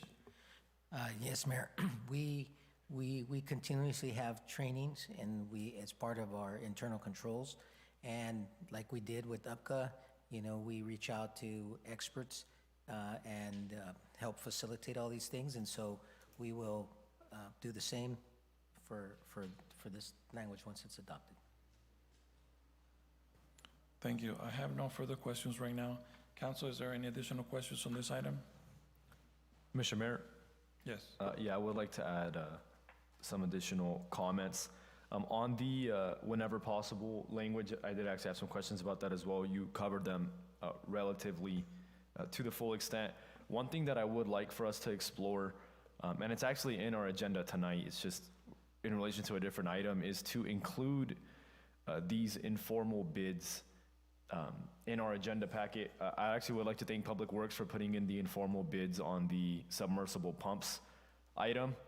That was done through UPCA, did not need to go through formal bidding process, did some informal bidding.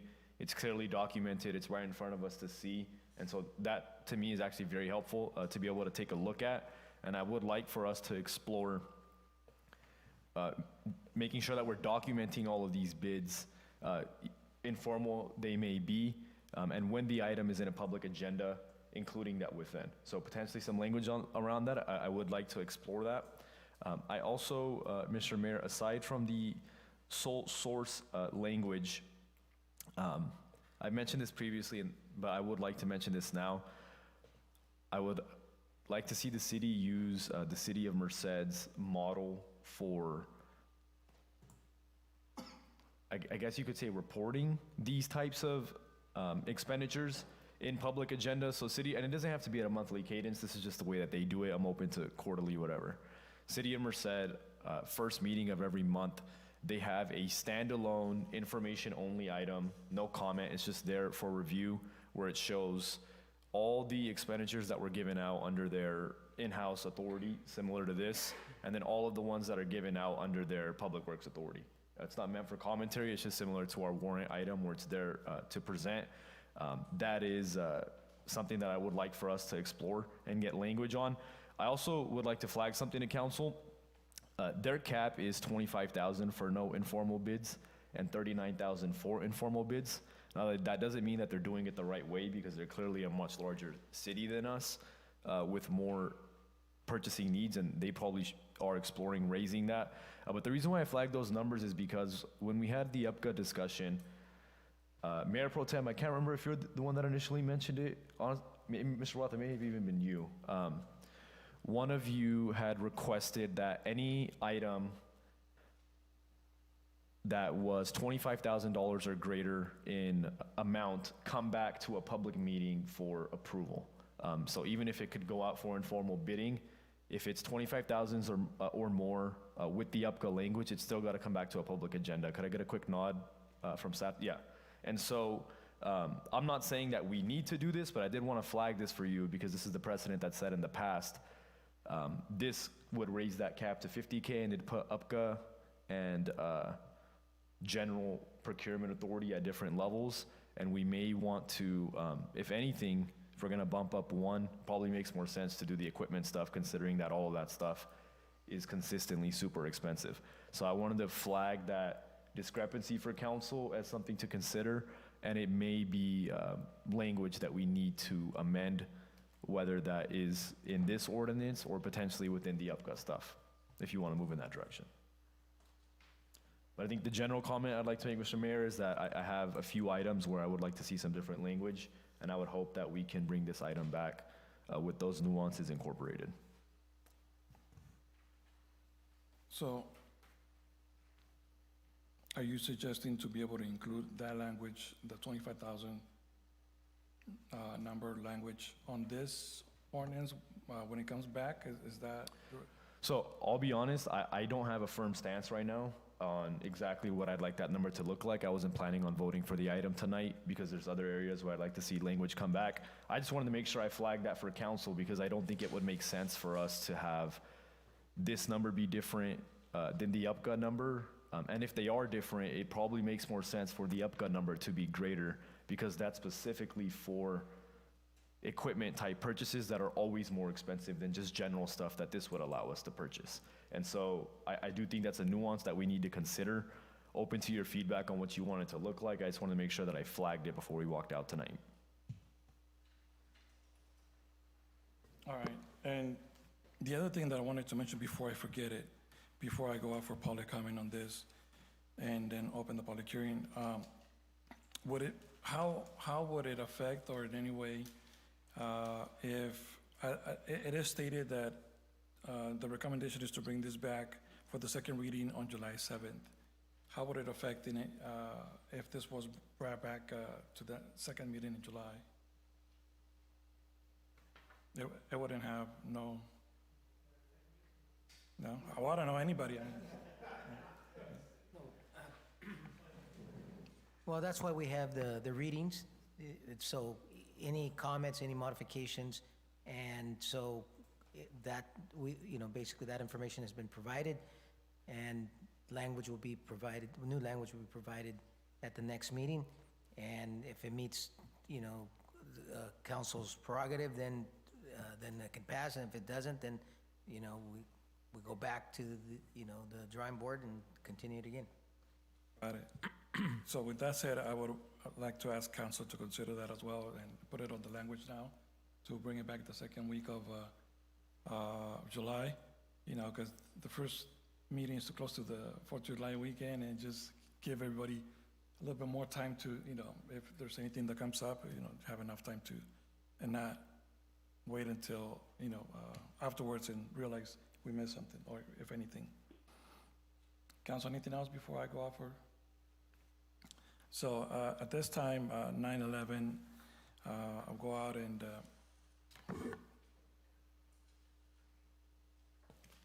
for public comment and open the public hearing. Is there anyone on the phone? Bringing it back to the chamber, 9/11. Anyone in the chamber? Bringing it back to the dais, 9/11. Council, anything else? Any additional direction? All right, so it looks like this is coming back second meeting of July.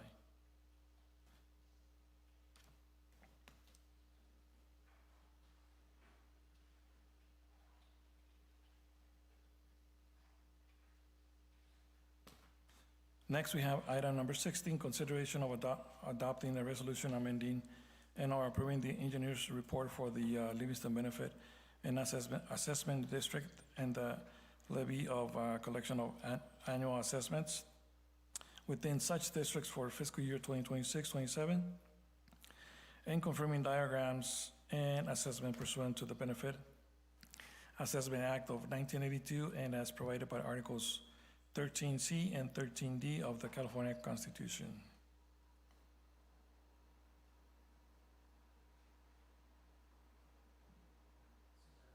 Susana? Hello, good evening.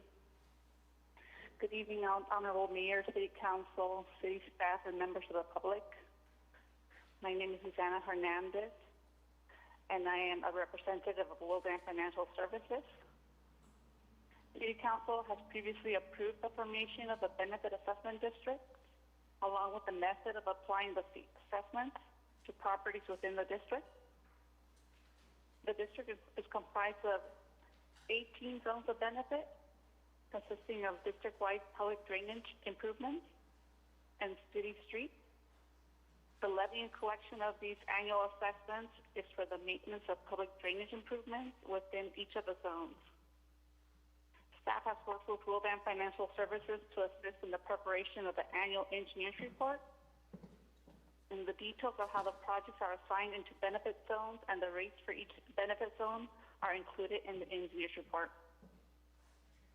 On May 19, 2026, Council adopted resolutions initiating the proceedings, declaring the intent to levy, and setting the date and time of the public hearing, which is for today.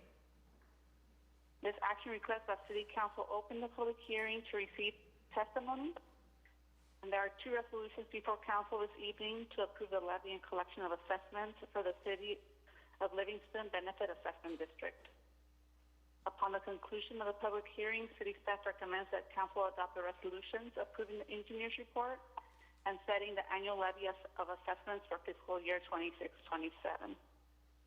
The rates range from $17 per single family to $152 per single family, and that's a change of 2.17%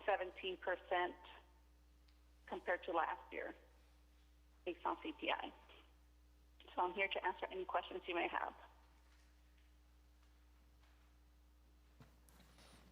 Council, are there any questions? So I'm going to open the public hearing at 9:15. Is there anyone on the phone?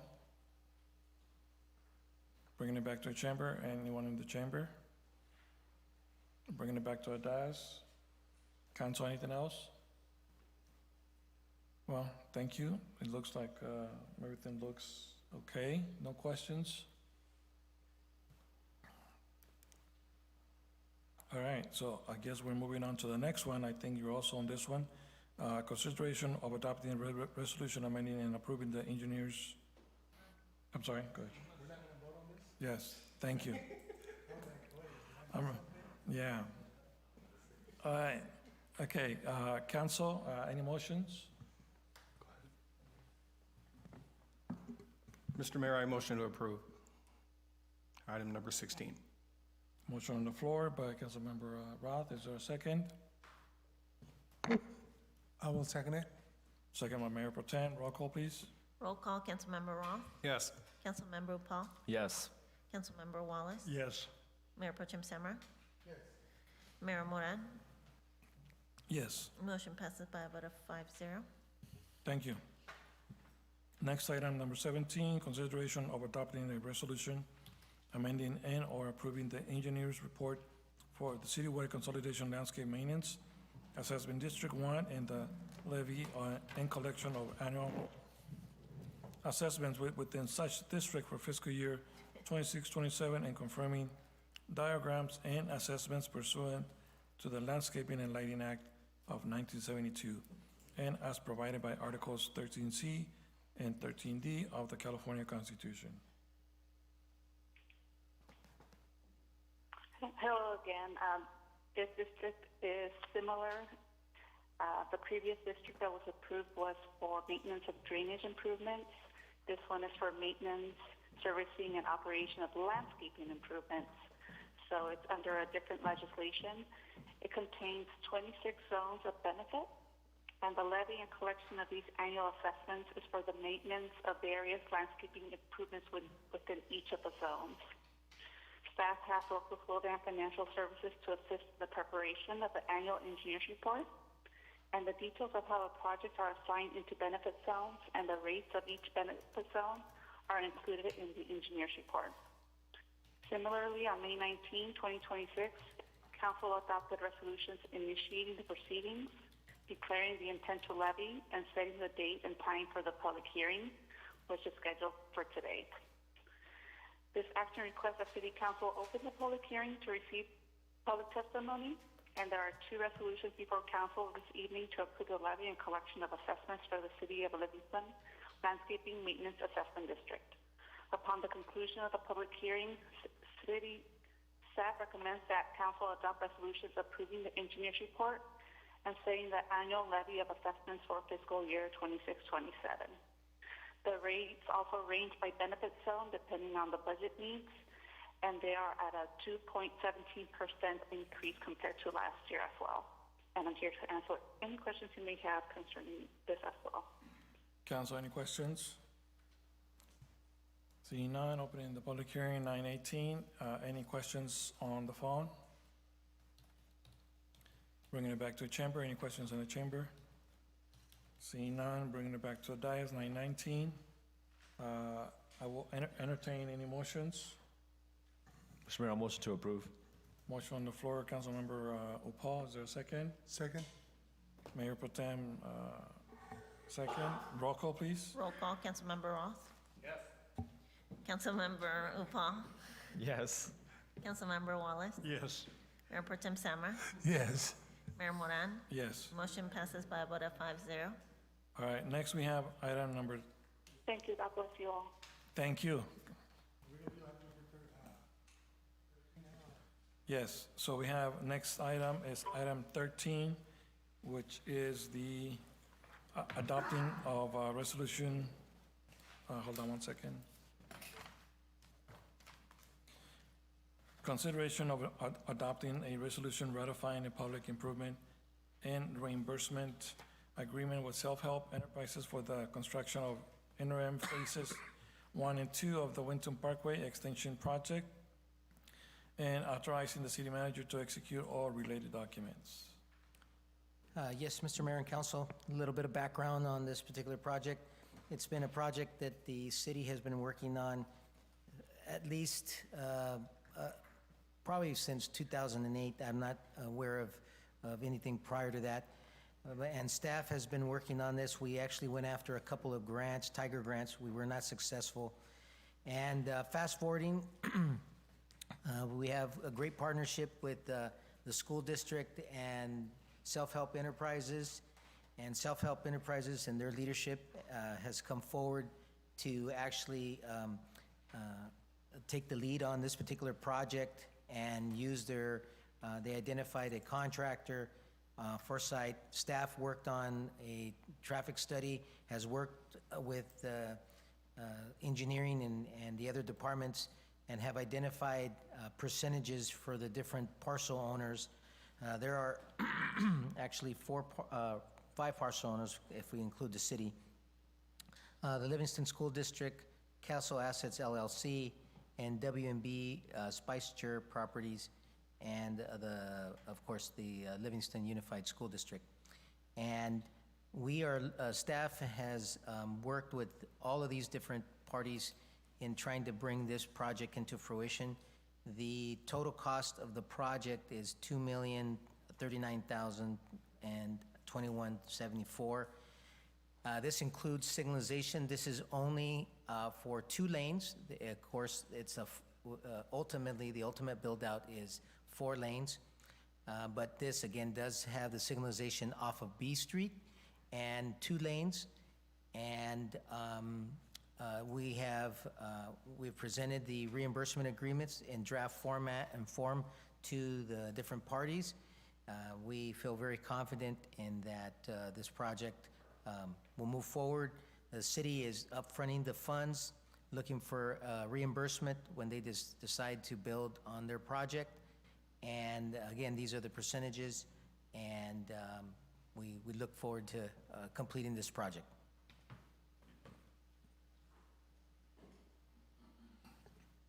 Thank you. Council, any questions? I do have a couple of questions just for transparency. I know that we're looking at I'm looking at page 164, or page 2 of the actual item. And the table shows this, the 5 different participants, and they all have a percentage for their participation. So for instance, owner, the Livingston B project has 32%, Castle Assets has 20.20%, WMB Spire Properties, 15.81%, City of Livingston, 17.59%, and the Livingston School District, 13.92%. Do we know, or how were these numbers or these percentages based on? Were they based on the amount of land, or how was that figured out? I'm not sure. Yes, Mr. Mayor, thank you for that question. So when you mention land, it's not the total square footage of the actual property. This is square footage based on the lineal frontage of their property that's adjacent to the actual project itself. Got it. Okay, so it would be safe to say that, for instance, parcel A has 32.47% frontage, and not necessarily, I'm sorry, I think I'm just repeating the same thing you said, but that's clear.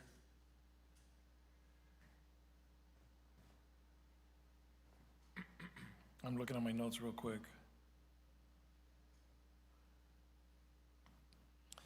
Another question that has come up in regards to this project, and I think we had a previous conversation, but just for transparency and for people watching at home,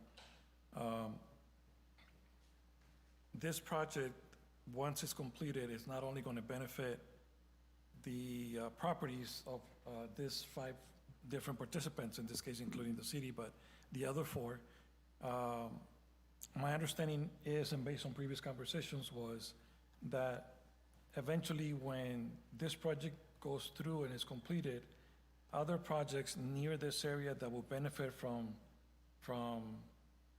the project will be able to, or will be required to also provide their fair share as well of participation, and not necessarily only the ones that are currently have a frontage to the project. So the project itself, so for instance, this particular project does not have any signalization off of F Street. It has it off of B Street. Okay, so whenever there's a traffic study that's actually, in this particular case, warranted, all factors are incorporated in there. So the city will actually benefit in the future from anybody that that will benefit from this particular project. So the answer to the question is yes. And I don't know if there's anything else that engineering might want to share.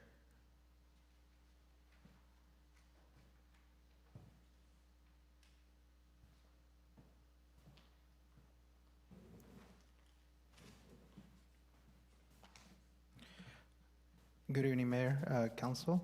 Noe Martinez from the Office of the City Engineer. And to answer your question, yes, other projects in the future would pay their fair share, not necessarily for the street, no, not for the street, but for impacted intersections. A good example is the interchange at Winton and 99.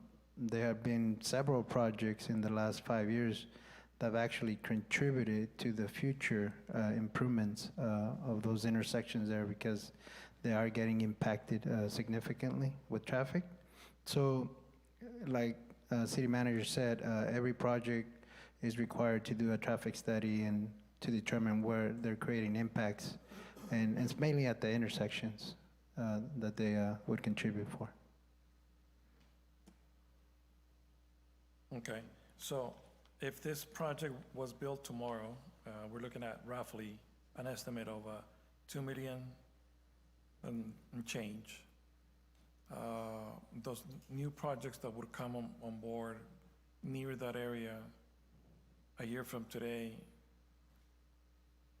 will be primarily, so we can primarily say that their fees are going to be based on maintenance that is going to be needed in the next couple of years based on their impact, and not necessarily building the rest of the project. So let me answer that question. So basically, Mayor, this money here is to actually construct 2 lanes from B to F.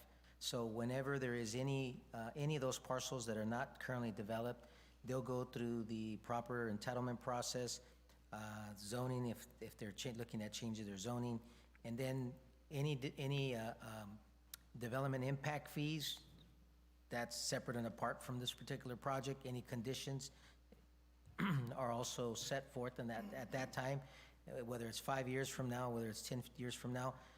These particular participants are looking at the reimbursements are structured where they pay a deposit, which we're asking for is $10,000, and their reimbursement won't be until they break ground on their project, because right now, we don't know of any project, and they might sell, who knows, but whoever owns those new parcels will still be conditioned. Thank you for that additional information. And so, thank you, Noe. It was previously mentioned that the city will upfront or will advance the amount to the project besides self-help. One of the questions that comes up, and I think that just for information, my initial concern is the risk in advancing the funds for the two-lane project and not currently having an MOU with anybody else. The risk of, whether it's a year or 2 years or 5 years or 10 years from now, what would happen if those owners or anyone in particular of those other 4 or 3 or 4 decide that, we don't want to do anything right now, we don't want to pay right now, even though we understand what the percentage of our cost was. What happens in that case? Thank you, and let me get some clarification from you, Mayor. When you talk about paying now, they're not asked to pay anything other than the deposit at this point. So if their project develops next year or develops 5 years from now or 10 years from now, and this is how reimbursement agreements work, it's at that time when they actually look at going through their process of developing their project is when they would start to be paying, this back. Now, can they sell their project? Yes. That does not remove any of the conditions from, so again, there's two, this is a 4-lane project, we're only doing one side. The folks that are outlined in this particular traffic study and percentages, there's some that have direct benefit and there's others that have indirect benefit. If the indirect benefitors decide that they don't want to participate in this particular first 2 lanes, they're still in the future going to be conditioned for the other 2 lanes where they have direct benefit from, okay? And so right here, right now, what we're trying to do is we're trying to do this as, a partnership with everybody. That way, everybody is working together to make this project, because if this project doesn't get off the ground now, it is a project that's going to cost a lot more. The city's not taking the lead on this. Otherwise, the city would have to bid the project out, do the bid packages, and it would take more time. And as we already know, self-help enterprises, their project's pretty much done, and they're taking the leadership. So this is really a great opportunity for us to get this project done this year, and then create some benefit for not only our residents and for those along B Street, but also those who own property there to start working on their projects for economic development purposes. Got it, thank you. And then on page 172, Section C, fair share contributions for interim improvements, and I think this is already this is part of the reimbursement agreement. And this is, just for clarification, this is the copy of, that was signed and agreed with self-help, correct? Right, so, and then again, I don't know if it makes any difference, but on section fair share contributions and interim improvements, it reads that the city shall entitle to reimbursement from adjacent properties owners of parcels B and C. It doesn't mention any of the other, it only mentions two. But it's not relevant because, am I correct? It's not relevant whether it includes any parcels or none at all? Because this is the agreement with self-help. Keep in mind that the money, there's city money and then there's self-help money. So the only others that are, let me see, unless I'm missing one, I don't know if legal wants to jump in here. Let me see. Because B is Castle, C is WB Aspire Properties, but it doesn't mention anything about LUSD. That's right. Yes, so those are the public agencies at issue. And also, yes, there will be separate agreements with those entities. Yeah, they're separate agreements with each one. Yeah. So them, or this contract, or this MOU mentioning only B and C is really, doesn't matter. It's not gonna affect anything else on our end. That's correct, because we have a reimbursement agreement drafted specifically for each party. All right, Noe? Yeah, that is correct. Okay. And then, right below, thank you, Noe, section D, it says reserve. When I read this, is that meant to be left like that, just reserve? My interpretation that space was reserved for something else to be added to the contract, or is that, what does that mean? So contracts will typically include a section that's reserved in case the parties need to provide further amendments related to a particular section. Otherwise, if you'll, I don't know the full length of this agreement, it looks like it exceeds Yeah, because it's 23 pages in length. So it makes it very hard to go in and then interlineate, because then that'll push down the subsequent sections, mess with the whole enumeration scheme. So sometimes you'll see a reserved section for some flexibility for future amendments, but at this time, there's no designated purpose. So it is intentional, not Yes. necessarily something was missing. No, it's intentional. Got it, perfect, thank you. I have no further questions on this item at this time. Council, anything else? Mr. Mayor, Yes. I have a quick question on a hypothetical scenario that you slightly deviated into. I'd just like to get confirmation on the record. You had mentioned the risk of MOUs not getting entered into after today, but there is also still the future conditions that can be imposed once properties are developed in the long term.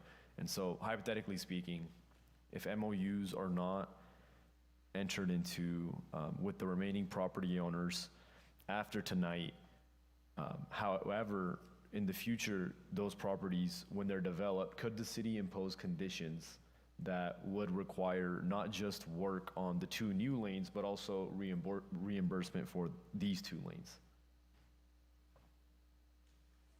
So essentially, claw it back at that time and also get the two new lanes done while getting reimbursement for these ones.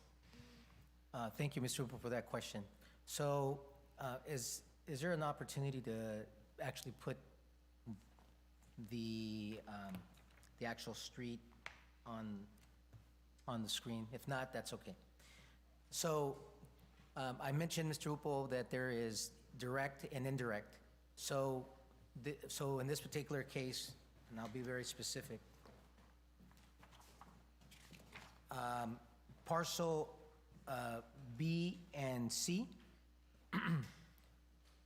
these first two lanes they're getting indirect benefit, okay? When the other two lanes, okay, thank you. Once the other two lanes are actually developed, then there is direct benefit.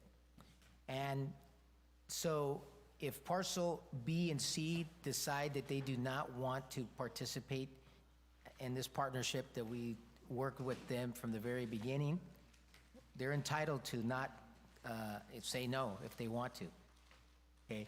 But they would be on the hook for the other two lanes from property line to property line in the future, plus any other conditions that the city imposes at that time.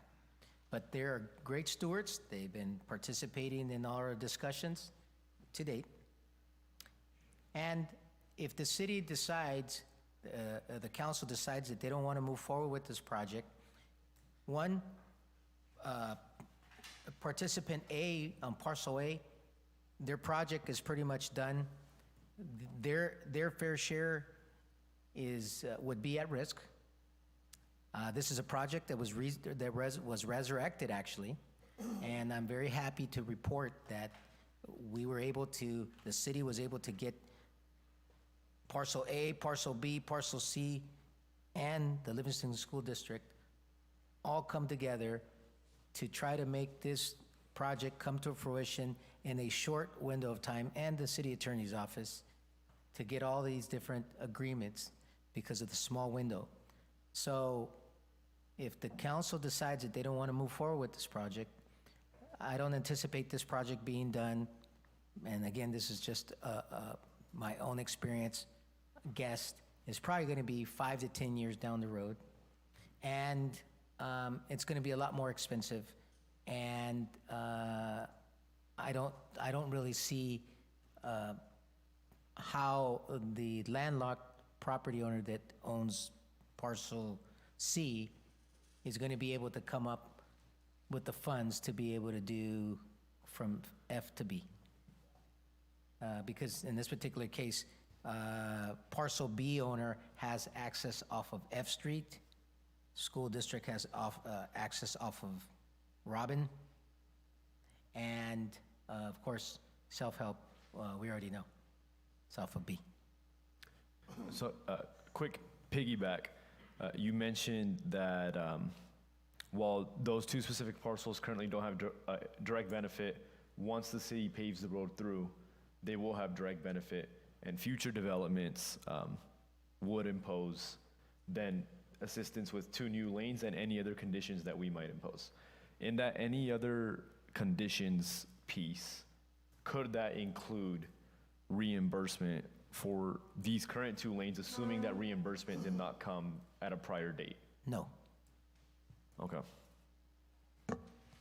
Mr. Mayor, if I may. Yeah. Just a quick question. This is probably for Mark. Mark, if the council votes no tonight, does this set us up for any litigation at all? So this agreement has been executed, and at this point, the request to the council is to ratify that action so the agreement can be ratified and the project can move forward. Beyond that, I don't know how much more I can say. Thanks. Council, anything else at this time? All right, so let me go out for public comment, 9:42. Is there anyone on the phone? Hearing none, bringing it back to the chamber. Anyone in the chamber?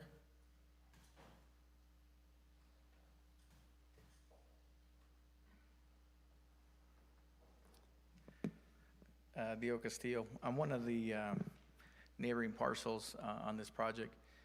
And and you guys are welcome to ask any question on this, but the way I would look at it to answer some of the questions that come up, like the risk for the city.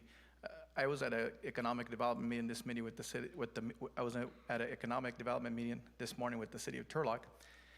And as you know, they've landed Chick-fil-A and a few others, and the team they have there at their economic development now, they look at it not necessarily as a risk, but as an investment. So the cities like Turlock are investing in infrastructure and some of the things that are needed so that you can land, whether it be housing, whether it be businesses, whether it be everything that we've talked over the last 10, 15 years.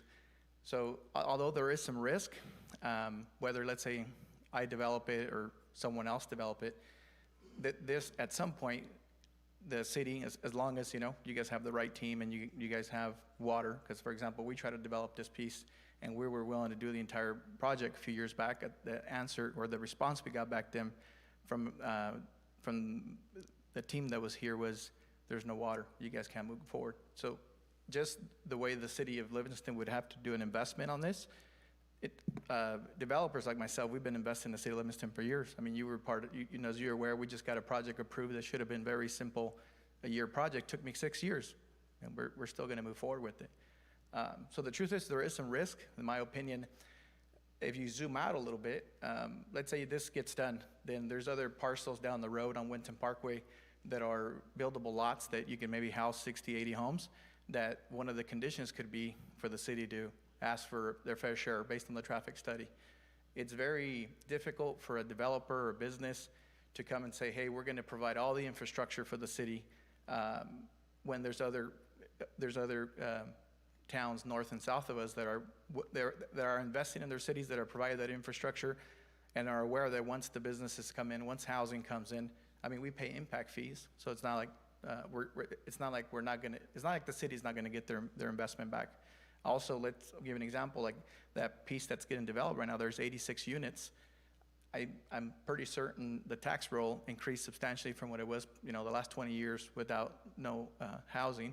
Plus, you got 80-something families coming into town that are now consuming the local businesses that are helping maybe generate new employment, that are maybe gonna help with some of the downtown. So I look at it, maybe zoom out a little bit, look at it a different approach as more an investment.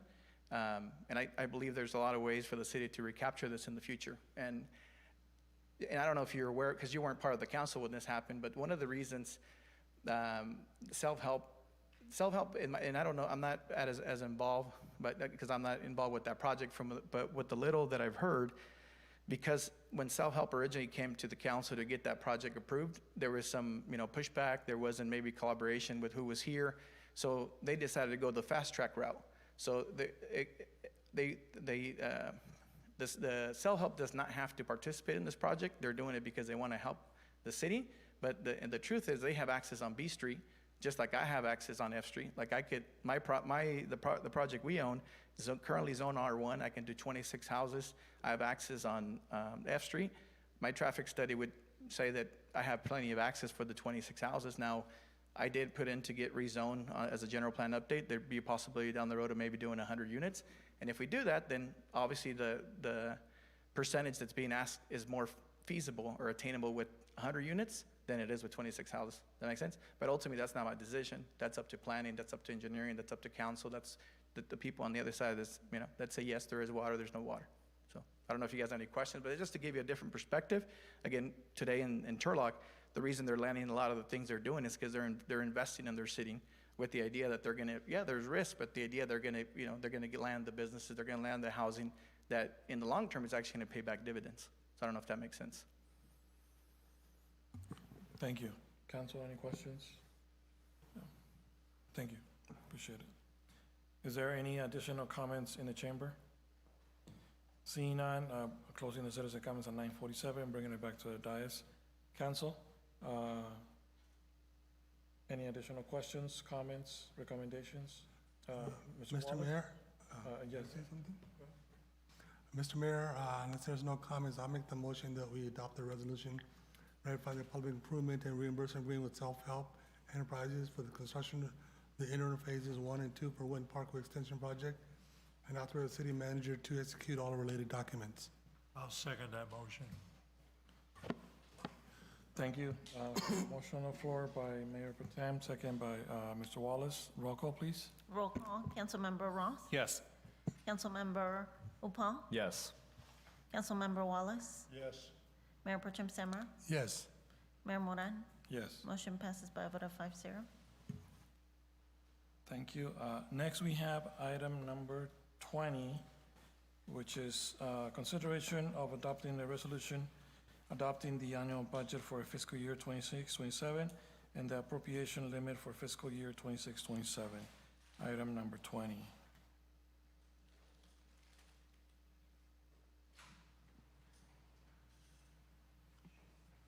Good evening, Mayor, Mayor Pro Tem, members of the council. So this is the same presentation that we went over last time. I don't know if you guys want me to go over it again, or if you guys have specific questions on the budget. You guys have had the budget book for over about a month now. I did meet with a few of you guys, with a few of the department heads to answer you guys' questions. So we do have the department heads here to answer any additional questions that you guys might have. Or if you guys want me to go over the same presentation again, I'd be happy to do that for you guys again. Council, what is your preference? All right, so you mean questions when you met with them, or you? Okay, good. All right, council, so I'll go off for public comment at this time, 9:49. Is there any questions or comments on the phone? Seeing none, anyone in the chamber? Bringing it back to our dais and closing the citizen comments at 9:49. Mr. Mayor? Yes. Excuse me, I do have one request, though. Go ahead. I'd like to, in the budget, move money for our website, and number two, move money for the shade structure at Fred Wharton Park. We can do something about that. Shade structure for the playground? Yes. Okay. I think Public Works is probably already programmed, isn't it? It's in the errata sheet, no? The Frederick Warden improvements? No. No. No, so the errata sheet only has the Merced County November election fee on there. So any other items that was presented to council at the last meeting, if any of those items you guys want to include in next year's budget, those would have to be approved at this time. So I think as Councilmember Roth said, we'll add the Fred Warden, which one is it, Anthony? The shade structure for Fred Warden not to exceed 30,000, and then the website, do you have a amount for that? I estimate about $10,000,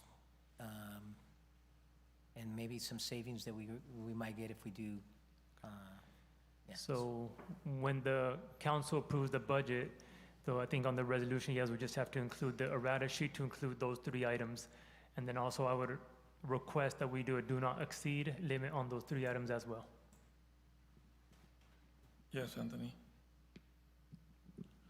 I just wanted to advise council that I know that you talked about street lighting concerns and issues. The citywide street light audit, that was going to be on our errata sheet as well. So that's not in the budget. So if council does want to include that in this budget, we'll need that direction now. Mr. Mayor, I would like to move forward with that inclusion for the street lighting audit. Mr. Mayor, I'd second that. Okay. And I don't have many questions, but one thing for sure, this was probably in a long time I hadn't had to read this many pages, I think total between the tonight's agenda and the 252 pages of the budget copy. I feel like I didn't get a really good chance to go over it and really have an opportunity to ask questions, but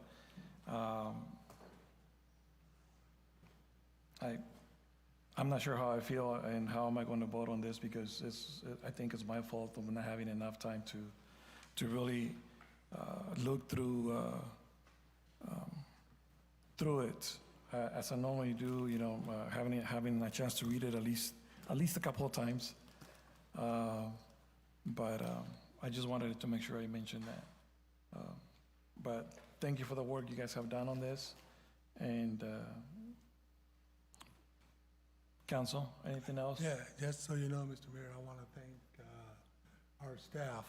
They were really good at getting my budget in a book. They gave me this big old thing, and it was confusing, and they bonded for me and everything. I went back and forth a few times, but they were really, really good at making sure that I get all my answers. I didn't think about the Fred Warden shade structure. Thank you guys for putting that through. I appreciate that. And that, I think, I don't have any particular questions, but I understand that's 700 pages, you know, it's a lot to read. And well, we have to do our best we can, you know. Mr. Mayor, Yes. if I may. And this may be an error on my side. I was under the presumption that the shade structure at Fred Warden, along with the walking trail at Fred Warden and another basketball court at Fred Warden were all in a separate errata sheet. I do appreciate that Councilmember Roth brought up the idea of the shade structure. I would also like to make sure that we're including money for the walking trail and to get a full court basketball there, because right now there's only a half court basketball court at that park. I believe the trail cost was estimated to be like 25,000, if I remember correctly. Hey, happy if you can just share with council what our reserves look like, and then go from there. Yeah, so any of these additional items that you guys are adding to the next year's budget will be coming out of our reserve account. It's not part of the balanced budget that we presented for the 26-27 budget.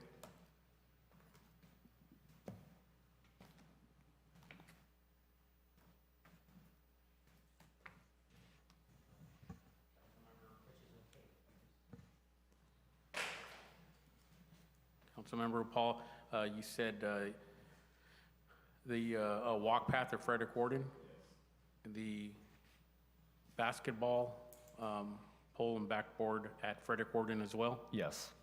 Okay. Thank you. Was that? Do you have a rough cost estimate? Yeah, the 25,000 for the walk path and 6,000 for the equipment, the basketball pole and backboard for staff to install it. So, just for clarification, that would be, and the request was not to add another half court, just to add the basketball board and installation? I can't remember if there's already a full court or a half court there. I just know that It's there's half. only one There's a half basketball there. court. It's half. Okay. Is there even space for another half court? It'd be very difficult and costly to try to form and pour an additional court. So the 6,000 is just for an additional pole and backboard across from the current one. Okay. So they could play 2 games at once. Right. Yeah, that's totally fine right now. And in theory, if you wanted to reevaluate, it's not like this is going to get done tomorrow. We could always have that conversation at another time. Thank you. Mr. Mayor, Yes. a couple items for council's consideration. I don't know if this necessarily needs to impact council's vote tonight, but it's something that I'm going to be digging a little bit deeper into as we move forward, and potentially request that amendments come into the budget, whether that's before the mid-year presentation or during that time. One, and this is something that we've known exists in the past, although I don't know how openly we've talked about it. Right now, we have funding for both our rec department and our planning department being subsidized by the general fund. I don't remember the exact figures, but I think it's about 500,000-ish or so for rec and about $1 million for planning. Yeah. If that's how we want to operate our city, we're more than welcome to. I'm actually a lot more sympathetic for us subsidizing the recreation fund, because we know that raising fees for sports would impact our residents in a tough way, especially considering we're not the richest city in California. With planning, I'll be fully transparent. I'm not as sympathetic. I would be a lot more open to assessing our impact fees, our application fees, all of that stuff. But that is something that I think we need to consider moving forward. I know we've already had conversations with city manager in the past about taking steps to move in that direction. It's not that this isn't something on anybody's radar, but it continues to be an item that pops up as we budget, and we likely will need a remedy for that at some point. I'm going to come back to that real quick after I make this comment. I'd also like to flag that right now we have $600,000 being budgeted from Measure L for four positions within our police department. I believe just about the rest of PD's budget is coming from the general fund, and then there's about $60,000 or so that are covering 4 positions. We have never created a specific percentage tier of how we want that money to be spent. I think this is, our general sentiment has always been, make sure fire's taken care of first. As long as everything's good to go with fire, we can consider the split after that point. I just flagged that to say that I don't know how certain we are of those costs, at least as a council. Maybe at a staff level, I'm sure we have a lot more detail, but it's something that I will be digging into, and it might be something that you guys may want to dig into as well moving forward now that that fund is picking up. Just kind of wanted to plant a seed in council's brain. Don't know the feasibility of this option, but as I was thinking today about specifically the rec department stuff, I would be curious to know council's and the community's appetite for maybe even a 0.5% or lower percent sales tax that could specifically subsidize recreation-related things, maybe parks-related things.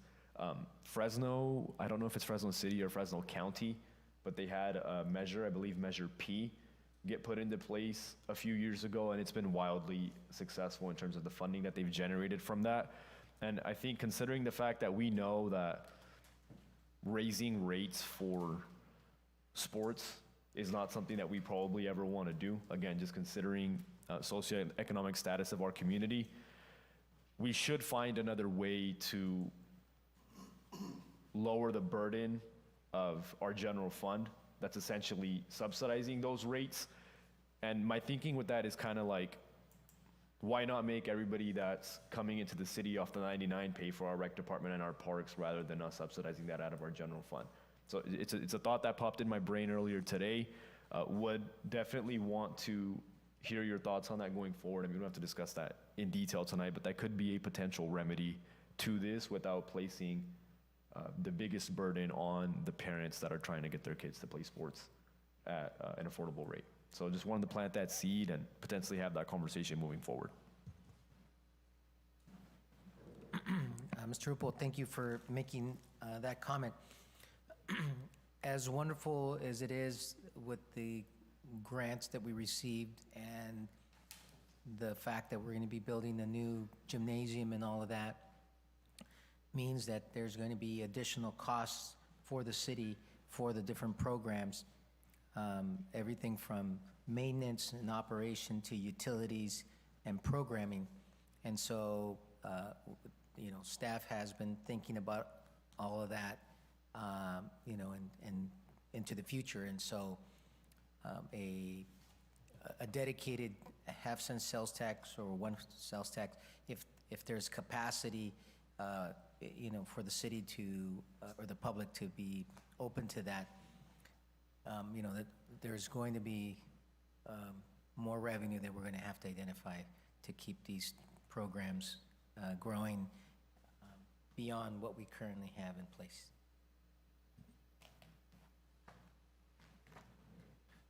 Council, any other questions? Just a quick ask for Happy.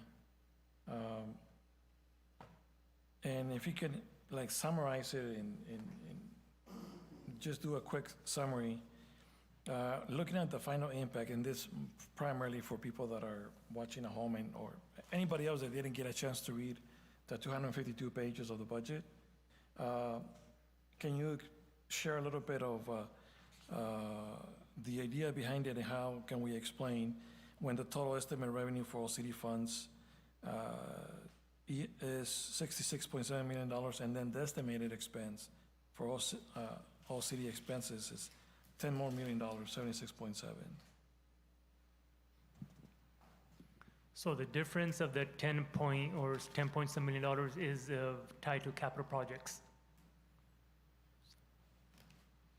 Can you explain what that is for anyone that hasn't watched anything about capital projects and what it includes?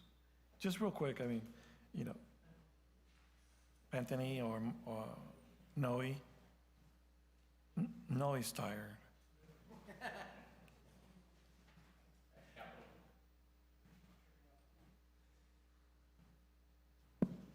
Capital projects consist of different projects. It could be in the water enterprise, or the water enterprise fund, or capital water enterprise. We have well projects that can be a capital project. We can have a street project that could be a capital project. So those are all funded out of the capital enterprise funds. And so just, I guess my clarification, just to make sure people are don't have a misunderstanding that we're not going to be $10 million in the red. But because that additional funds that is expected to be spent is going to be on capital projects that have already been planned for and funding allocated for. That's correct. Okay. Thank you. I have no other questions. Mr. Mayor? Yes. Sorry, I wanted to make sure I got this in. I slipped it from my notes earlier. One more comment that I'd like to make for council. We're not going to be able to do this tonight, but I have flagged this to staff. I know finance director, assistant city manager is already working on this in some capacity. I would like us to get to a point in the future where all of our line items that we're planning for are also included within an online public document.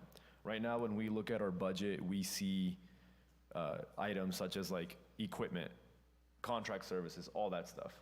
But as we know, staff, when they're creating the budget, they have a ton of little things that are making up that cost that then get bundled into that equipment item, that professional services item, et cetera, because if they listed all that on a piece of paper, we'd be printing 4,000 pages just to have this discussion. And while that's a burden at this level, at a public-facing level, especially online, I would like us to get to that point where all of those things are accessible so that it's hyper clear where money is being planned to be spent, and there is no confusion for anybody that wants to look at that to say, how is the city planning on spending its money over the next year? Mr. Ramirez, I don't know if I already sent that in an email thread, but I would like that to be one of our objective items for our community engagement and transparency priority within the strategic plan. And especially once we are adopting the next fiscal year's budget, I hope that is set in stone, at least at an online level going forward. Staff will certainly analyze and provide comments towards your request, and we'll look at the resources and time that will be necessary for this, and we'll bring it back to council, and then council can certainly give direction. Thank you.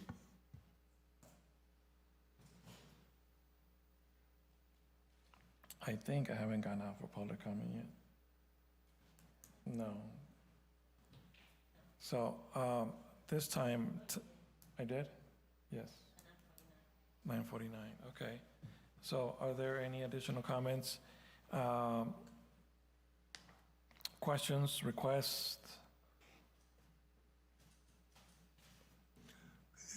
If there are no questions, I make the motion to approve the annual budget for 26-27 and the appropriation every fiscal year 26-27. And the rata sheet, yes. So we have a motion on the floor. Is there a second? I'll second it.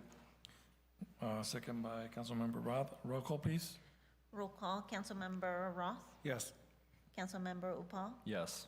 Councilmember Wallace, Yes. Mayor Pro Tem Simmer, Yes. Mayor Moran. Yes. Motion passes by a vote of 5-0. Thank you. Next we have, thank you everyone for the work. I'd like to give a thank you to all my department heads for putting in the time and effort to getting this budget adopted.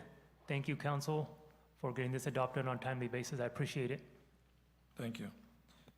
Next, we have item 18, consideration of adopting a resolution for discussion and direction regarding procurement of new playground equipment at Max Foster Complex. And 1, authorizing the city manager to issue a purchase order to the selected vendor.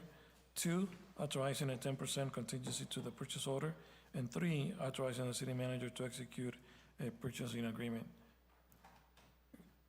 Good night, Noe.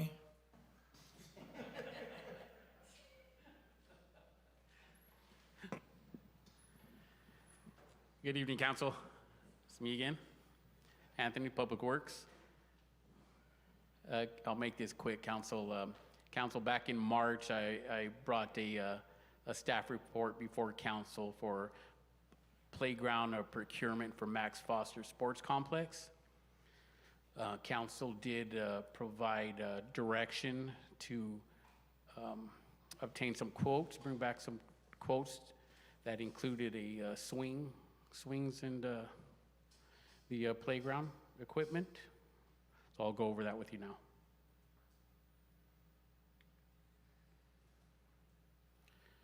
Okay, option 1, playground design from All About Play.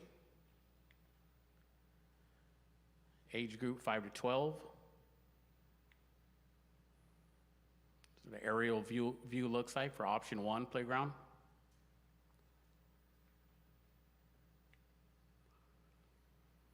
All About Play has furnished our last 2 playground structures at Memorial Park, at Luceto Park.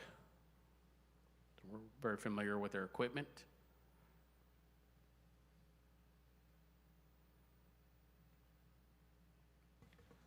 Anthony, real quick, have they been good to work with as well? Yeah, they don't necessarily install them, but their equipment we haven't had any issues with manufacturing and sturdiness. It's been good. None of the parts have failed prematurely. Now, see, this is a little bit larger than option 2 that I'll be showing you. This option 1 from All About Play does come with a large shade structure that's built in, and it's been pretty popular with our residents and the children. It also includes inclusive play.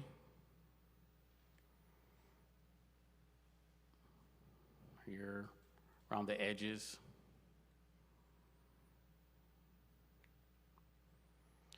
Here is the 3-bay swing station, where we have 1 bay that is inclusive, 1 other bay for toddler, and conventional swings.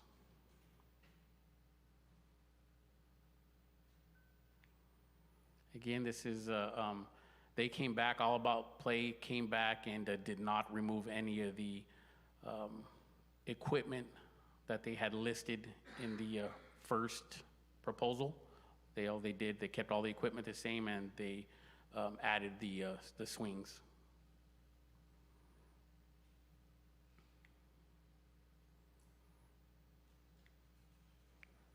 Okay, here's the footprint for option 1.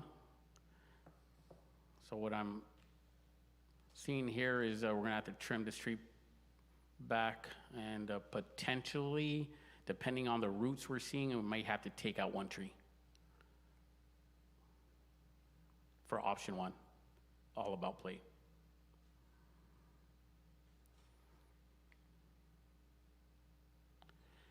Okay, option 2 is from Cotman. This is a bit of a smaller playground structure. I do want to note that the shade structure here, it will not be this type of shade structure. It will be more of a cell shade, which will be a little bit larger, but not as large as option 1.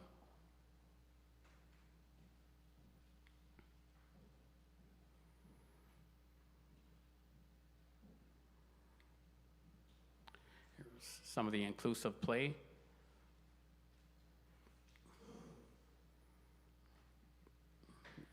going to be the same type of 3-bay swing set for an inclusive bay, toddler bay, and conventional.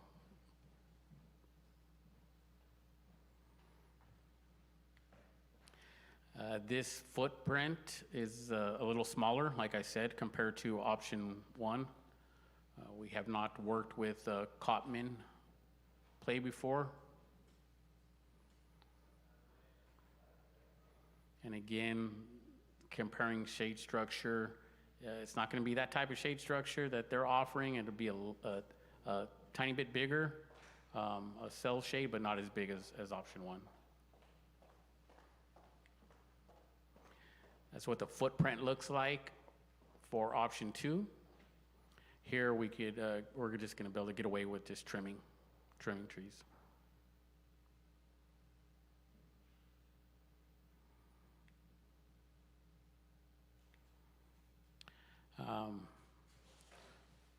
There was a typo. Surprised the mayor didn't catch it. He's pretty good at catching typos. I think he's just testing us. Let me get that number for you.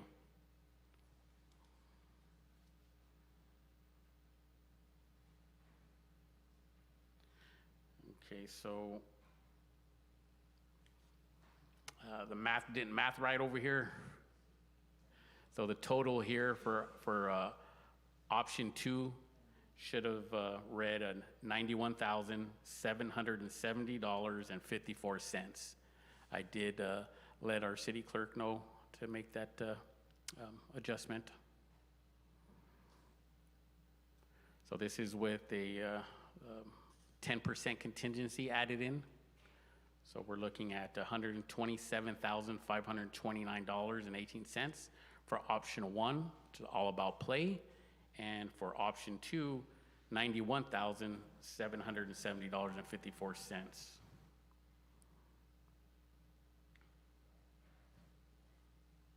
End of report. And so, just for clarification, one of the main differences, and one of the things I was looking for, option number 2 does not have the shade, compared to the first one, it's just a larger shade.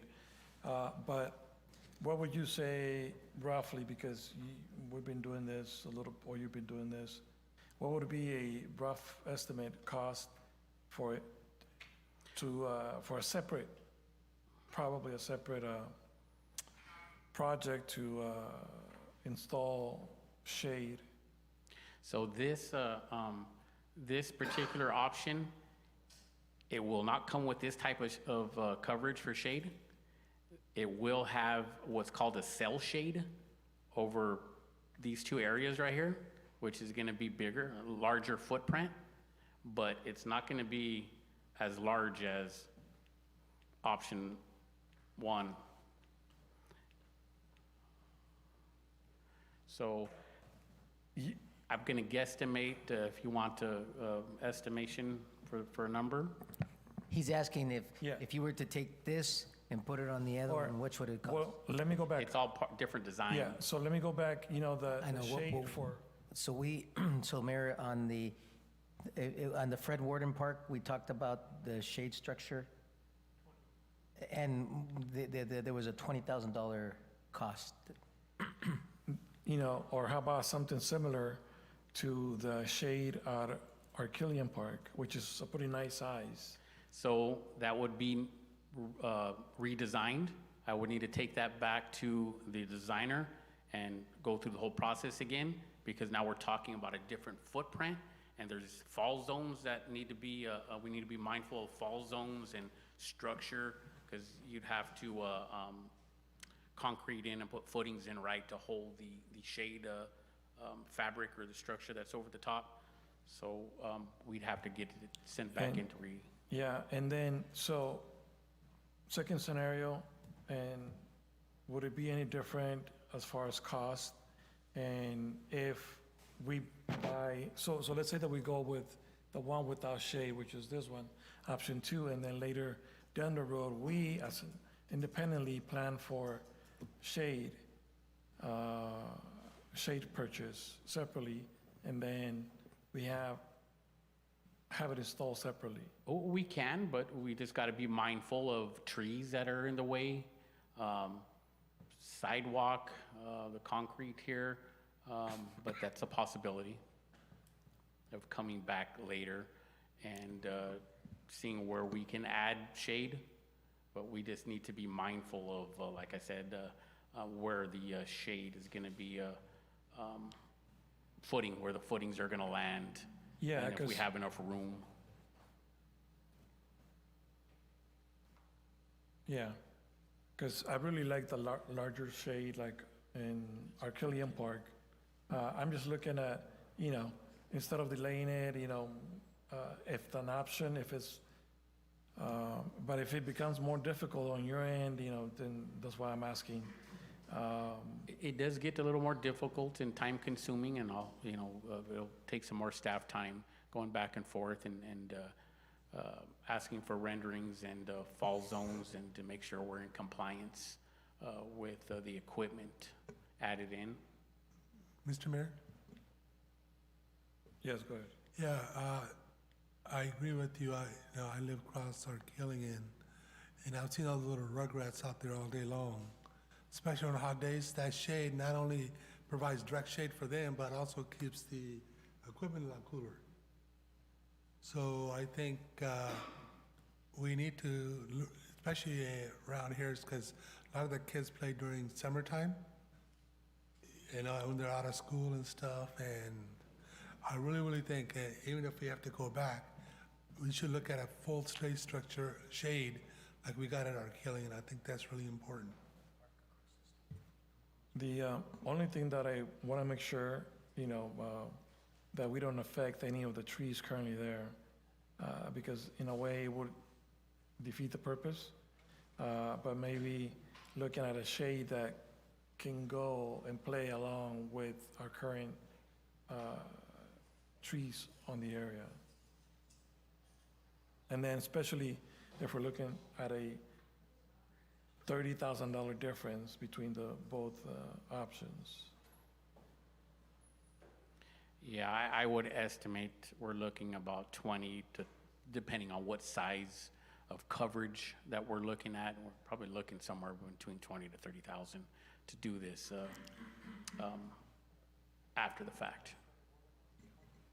Mr. Mayor? Yes, go ahead. I think we're better off going with option one. I mean, going down the line, if we do option two, right now it's 20,000. If we wait longer, shoot, it could be up to 30,000, and then, we're right back at option number one. So just nip it in the bud and do one. And it's been, the prices have increased quite drastically from, 5-7 years ago when we were purchasing playgrounds. Excuse me, Mr. Mayor. Anthony, how much did we pay for Arcillions? Arcillions was 116,000, but installed. This, what I have before council right now is just for equipment. If council does approve this, whichever option one or two, I would still have to come back to council during next fiscal year and get approval for installation.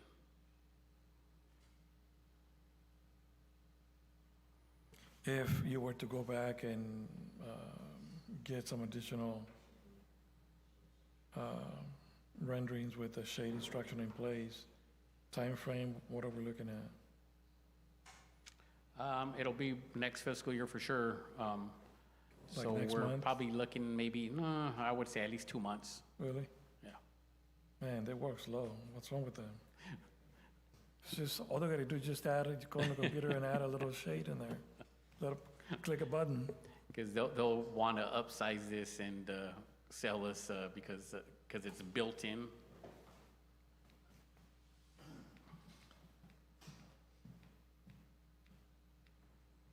Because it's built in to the structure, the shade, it's not going to be as simple as adding it. So, wouldn't it be best, I mean, because, so I see what you're saying, because this is built in and attached to a unit, but it's a smaller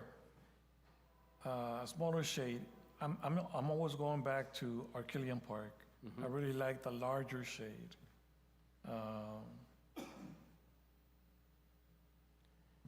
Does it have to be attached? Can it just not be just 4 different poles and?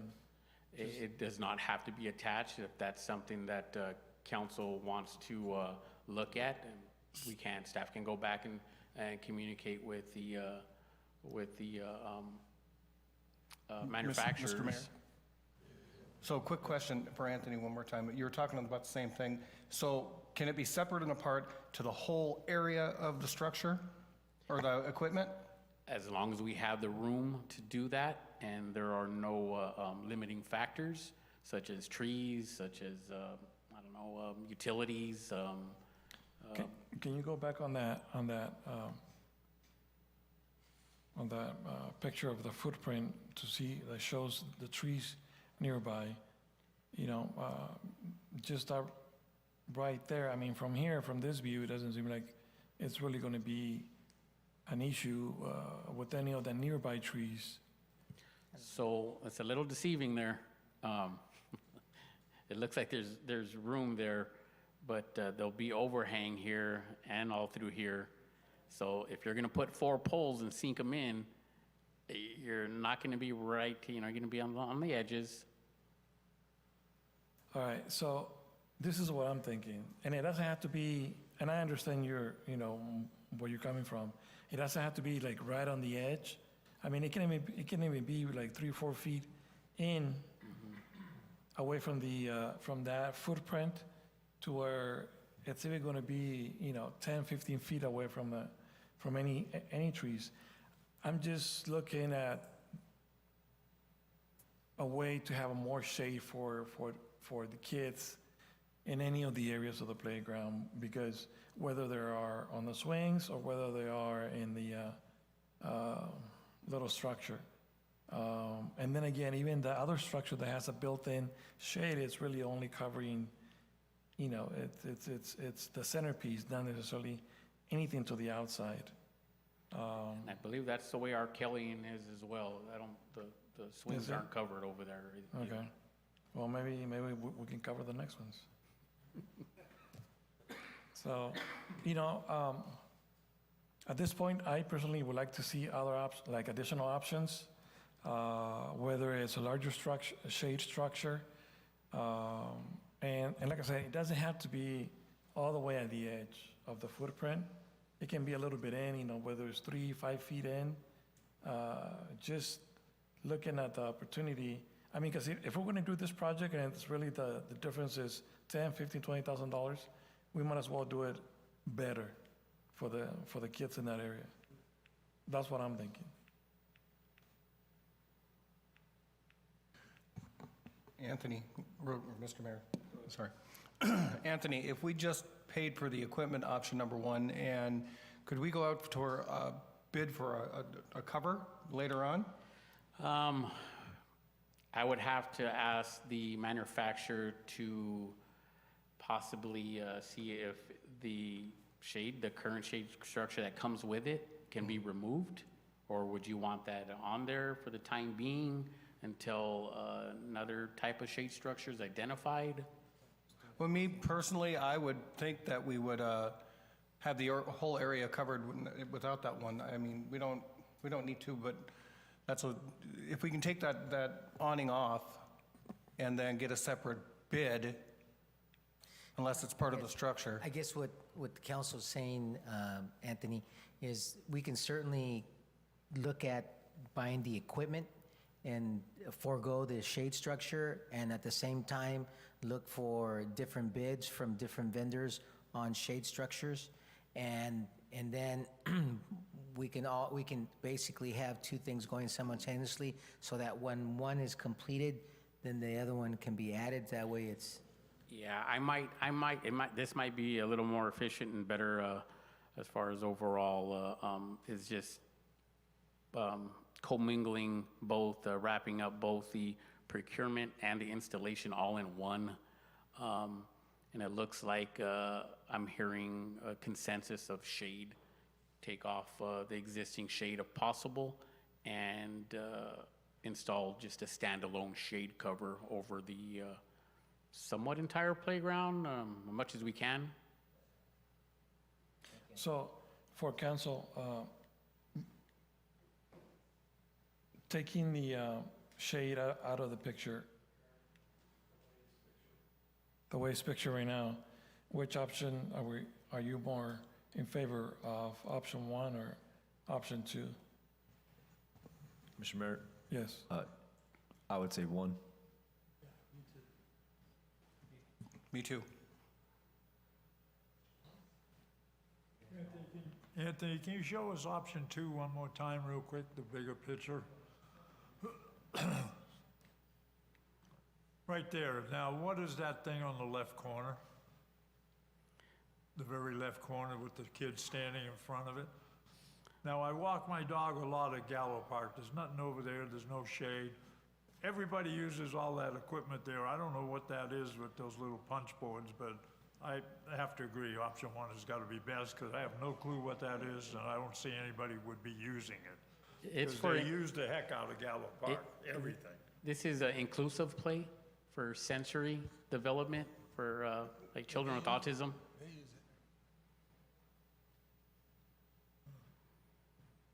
Nope, option 1. All right, let me go out for public comment at this time. Is there any citizen comments? Anyone on the phone, 1029? Hearing none, any comments in the chamber? Seeing none, closing the citizen comments at 1029, bringing it back to the dais.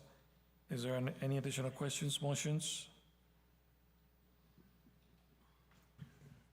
Mr. Mayor, I'll make the motion to approve option 1. Option 1, motion by Councilmember Roth. Is there a second? I'll second. Roll call, please. Roll call, Councilmember Roth, Yes. Councilmember Paul, Yes. Councilmember Wallace, Yes. Mayor Pro Tem Semrau, Yes. Mayor Moran. Yes. Motion So, passes Anthony, by a so- vote of 5-0. So council wants option 1, and we have to come back with a shade structure that covers the majority, so it's not approving with the dollar amount and everything you just presented. Okay. What if the manufacturer says, sorry, we can't just remove the shade structure, it's built in as part of it? Well, staff will work on it, and we'll come back to the council, because I'm sure that can be taken off, and we can put it somewhere else, or they might eliminate it and give us a better price, who knows? But we'll work on that. This is just to give us direction on what you guys would like to look, the play structure, and then we know that you want an entire shade structure, so the cost and all that is gonna come back later. Okay? Thanks. Thank you. Next item is item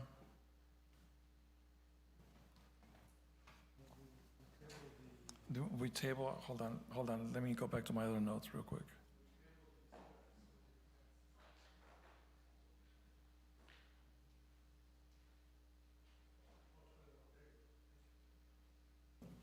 All right, yes, our next item is item 21, discussion and direction regarding Municipal Code, Section 32-8, Restaurant on Wheels. Thank you, Mayor. The staff received a request to bring in an agenda item regarding food trucks. We prepared a brief staff report.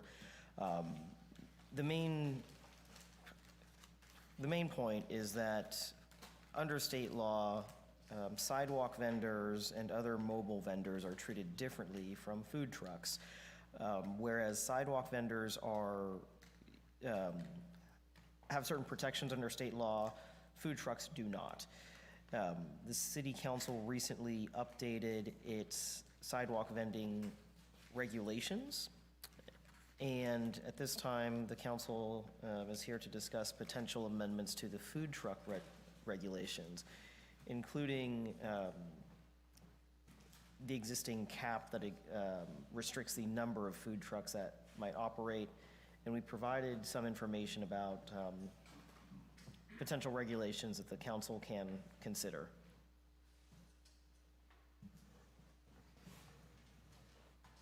Mr. Mayor, Yes, go ahead. if it's okay, I just did request the item and would like to thank staff for accommodating last-minute request, legal for preparing a report. There's been a handful of requests for more food trucks in the city that have trickled in probably over the last like 8 months, one here and there, and got 2 specific requests earlier in the week, last week. So I thought it'd be nice to bring this to an agenda. Right now, as we know, we have a cap in the city where we're only allowed to have 1 food truck for every 5,000 residents. We're just under 15,000, which means that only 2 food trucks are permitted into the city. I have an appetite for raising that number. I did put out like very basic mini surveys, yes or no, to residents on social media if they wanted more food trucks, and the response was overwhelmingly positive. I put it on Facebook and Instagram. I would say well over 500-600 people clicked a button total. How many are from Livingston? We don't know. But the approval for yes was well over 95%, which is wildly popular. And so I do have the appetite for raising that number. I don't know if I would want to see a restriction at all. I'm kind of open to not having a limit and allow the market to just kind of do its thing. As we know, if we already have an oversaturated market of food trucks, that's probably going to disincentivize someone from coming in. They'll take a look at that once they are potentially exploring that opportunity. So I am open to the idea of removing the cap entirely and just making sure that we have a permitting process that's streamlined to allow any potential vendors to come in and do that. Mr. Mayor? Yes, go ahead. Just one quick thing. My memory reminds me 4, 5, 6 months ago, we had someone that wanted to put something in right by Rancho San Miguel that had more food trucks and a little amusement park, something like they had out on Crow's Landing, if my memory serves me correct, and it got nowhere. Well, now we're back to another, we kicked it down the bucket again. I agree with Councilman. We need to fix that 15,000. Either eliminate it and go based on what the city needs are, but we lost out on a big opportunity, in my opinion. So we need to fix this now, not another 6 months. Thank you. Council, anything else? So, just real quick, thinking about, as I sometimes have an opportunity, my wife allows me to go out to eat around the city. I've had the opportunity to visit, a lot of the local places and local restaurants. And some of those individuals, probably they're all struggling in a certain way. But I've seen at least a couple that are really struggling to keep the doors open, to have the AC running, to have employees. I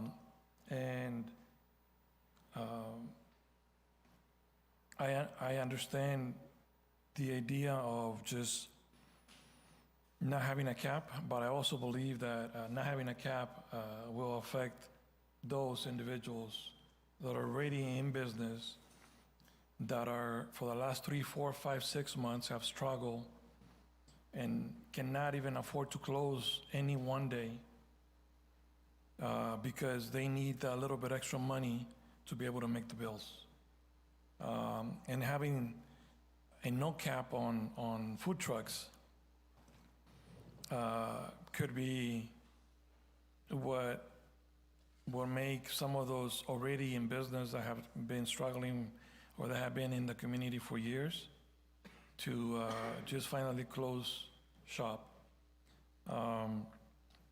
And I understand how residents can sometimes, request and wish for certain things, but the reality is, I wish I could go to Hawaii every three months. I owned businesses before, and I know how hard and difficult it is, especially in the food industry. So even though as much as we all try to support our local vendors by purchasing local, by visiting their business, I just want you to have that in mind, that allowing it to not necessarily just only open it because we want competition. There is already some kind of competition. Obviously, a taco truck is not going to have the same cost as a brick and mortar place. Actually, many years ago, I used to have a taco truck. I used to operate a taco truck, and I know how difficult it is. And way back then was more profitable than it is now. So I know the margins, and maybe that's why I'm seeing things from a different perspective. Because as much as I try to support the local vendors, it's just one meal a week or two visiting their place. Sometimes is not enough to make sure they stay open. I'm not saying close it down for others, but I just want you to all think about that as well. Mr. Mayor? Yes. Thank you for that. I was gonna kind of state that too. I am for food trucks, of course, but we all are. But I've also had a lot of residents. I'm old-fashioned, so I'm more of talking to people one-to-one, and I hear constant complaints, hey, we need sit-down places. We need sit-down places. And the brick and mortar costs a lot more. A taco truck, and I don't want to use a taco truck, I want to use whatever truck you want to use.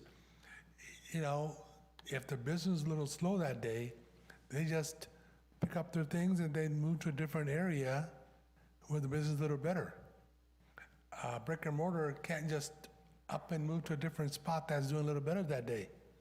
It causes, and then if we do that, I think I know that a lot of our restaurants are struggling now. Some of them are going to close, and we're going to be even worse off. Then all we are going to have is these mobile food trucks.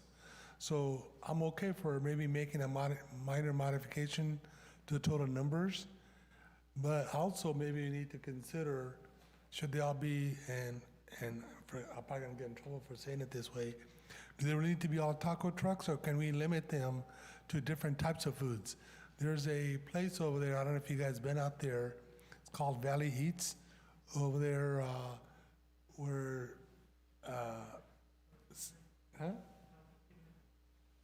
Yeah, Highway 59. They allow one taco truck, one different food. They have different types of foods, not just all one type. That gives the people variety, but I don't know. I mean, we need to think about it. If we want to support brick and mortar, they pay property tax.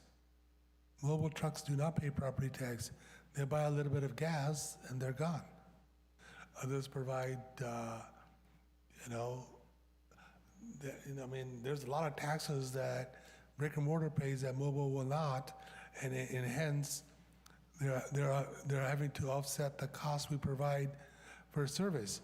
A mobile truck, well, they're being subsidized by the others. They're not hooking up to our water and sewer. They're not hooking up anywhere, so I just want to say that we need to be careful of the unlimited numbers, because I think that's also a bad road. Thank you. I have one more thing, Mr. Mayor, if I may. Yes, go ahead.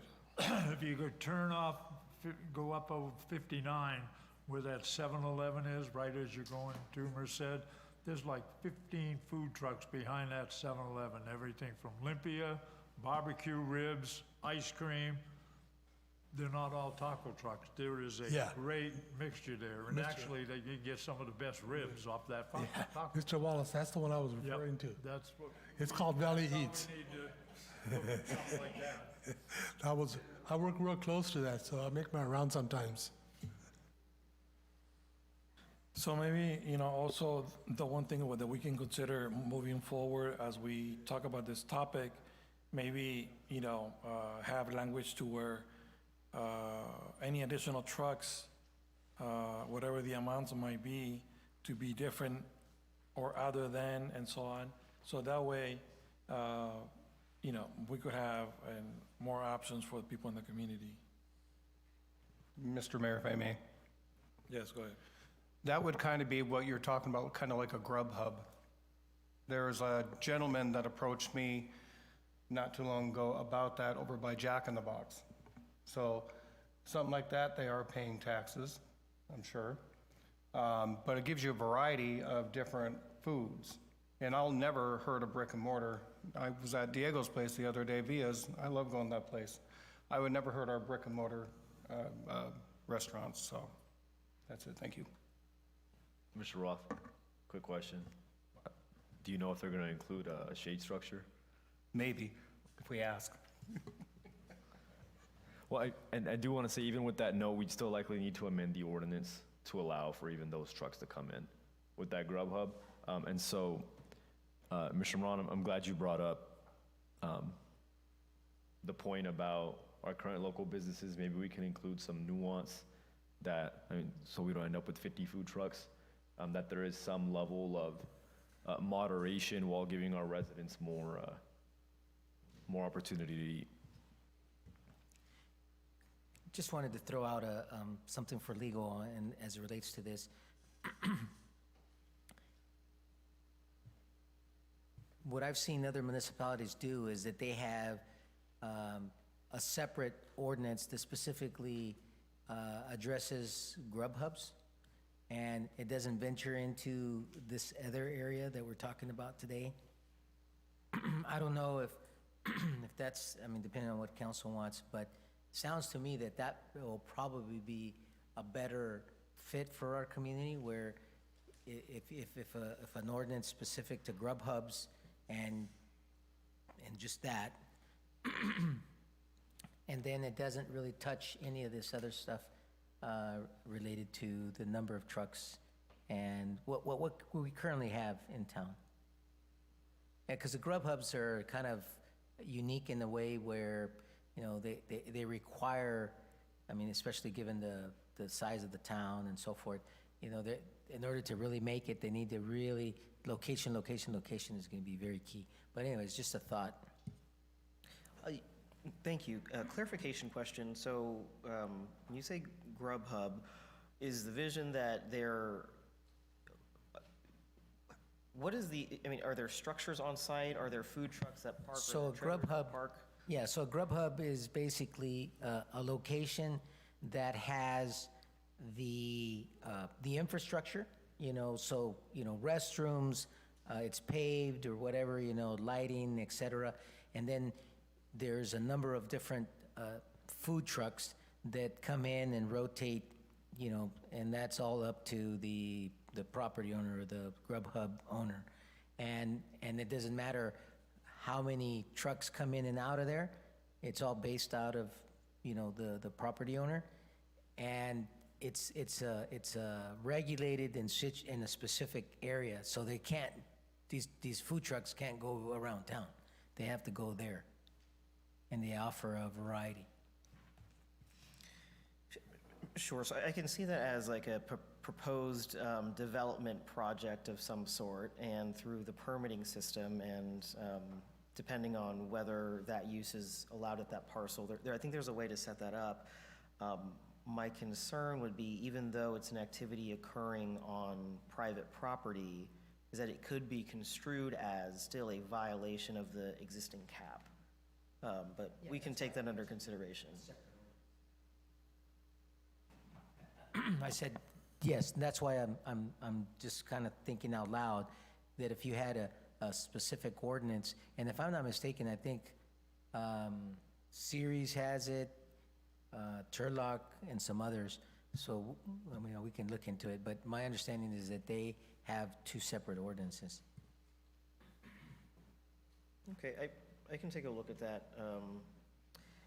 Again, I don't know if they have existing caps, because they might not have a cap, and still allow the use of the grub hub. So we'll take a look. Council, any other comments, questions? So this time, before I go off for public comment? So 10:48, I will go off for public comment. Is there anyone on the phone? Anyone in the chamber? Go ahead. Diego Castillo. I'll share a couple notes. Again, I was at economic development meeting this morning in the city of Turlock. They have 73,000 residents is what they told us. But their market study, because they've been investing in how to bring businesses in, within a 20-mile radius, they have about 640,000 population that they cater to, or that they provide services to. That shopping center they have right there off of Monte Vista, that's the number, it might be off on the setup, but it might be number 5 in the nation, or number 5 in the state, and number 8 in the nation. So there, again, when people go to Turlock and say, well, why don't we have everything that Turlock has? Well, their population is 73,000. They have, their consumer base is roughly 640,000. They have strategic access to 99, not like we do. And they get about 110,000 cars a day that come through the freeway. So because and I don't know the numbers from Merced because I wasn't at that meeting today, but I'm using Turlock as an example because I was in that meeting. So when you have let's say a customer base of 640,000, you can have more businesses to serve. So I'll give an example. If we use that survey that you referenced, that was, let's say, 500 people. Let's assume the 500 people were from Livingston, and we're assuming a population of 15,000 people. That's 3% of the population said yes. The other question I would ask the people on the council, did we take any effort to maybe contact the businesses that have been here for 20 years and kind of see what kind of feedback? Because I can be very transparent to you, and I've told you this personally and everybody on the council. The restaurant's a tough business, and I participate, for example, at the event that we have this Saturday. We don't do it for monetary purposes. We're doing it because we're a resident and we want to support the community. But the truth is, most of these events, we're writing a check for them, right? So maybe do a little more in-depth research when you bring something like this of the businesses that are active, and not necessarily like here. You can go to other communities. I mean, by bringing more businesses in a sector that's already tough. I mean, just Google it. Throw it in Google. What's the success rate or failure rate of a restaurant? Is about 90% failure rate. So you're going to add more competition to businesses that have been in town for X amount, that are already bleeding money, because we had 3% of the population said, yes, let's bring some more food. And my response to be like, I'm in support of that, but let's educate our community. I mean, I'm being very honest with you. My goal is to get a Chamber of Commerce, educate our community, to support downtown business, to support our local community so that we can have more restaurants and more food options. But if you do it without, this is something I took from the city of Turlock today. They're saying, look, we're investing on our infrastructure, we're investing in bringing more businesses, but we're also making sure we're keeping a pulse on our local businesses that have been here, that are supporting, that have been here for years, to make sure they're healthy before we bring in more businesses that are going to affect our base. Does that make sense? So. Go ahead. Yeah. So I would say let's keep, that was just a comment that I got from the gentleman at the economic development. They're out growing and investing and bringing more businesses in, but at the same time, they're taking a pulse on the businesses that are established to see what it is that they need to make sure that it's not going to affect them, and at the same time, providing options for the community. So I'd say I don't disagree with you. There should be more options, but I think we need to educate our community about supporting and spending money here locally, because the truth is, the majority of the population still goes to Atwater, Merced, or Turlock. There is a small percentage of people that consume here, and I can tell you here at the restaurant, because I've been here for 20 years, and whenever you want to sit down, I'll show you my numbers. We contribute to this community a lot, but it's not from the restaurant. The restaurant is a tough business. There's months that we're writing checks for it. And again, I participate at some of these events because I want to be part of the community and I want to support the community. But it's not because it's lucrative. And I think if you go a step further, if Jackie was here, like the events that she just did for the music of the park, if you look at it, when it first started, there was a lot of momentum. There's a few additional food trucks. You went yesterday, we were missing a few of them. When we were doing the other event at the Rexplex last year, when we closed down for 4 weeks, when you do it in short stunts like that, you have a higher success than if they're open all the time, because it's 1 day a week, and then you get a blitz from the community.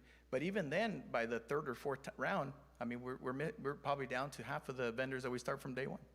That's just if you want to do some boots on the ground research of stuff that's happening here. And if you ever have any questions, I mean, I'm very transparent. I'm willing to add, information or value that you would need. And if not me, I'll direct you to the right places. Thank you. Thank you. Is there any additional comments in the chamber?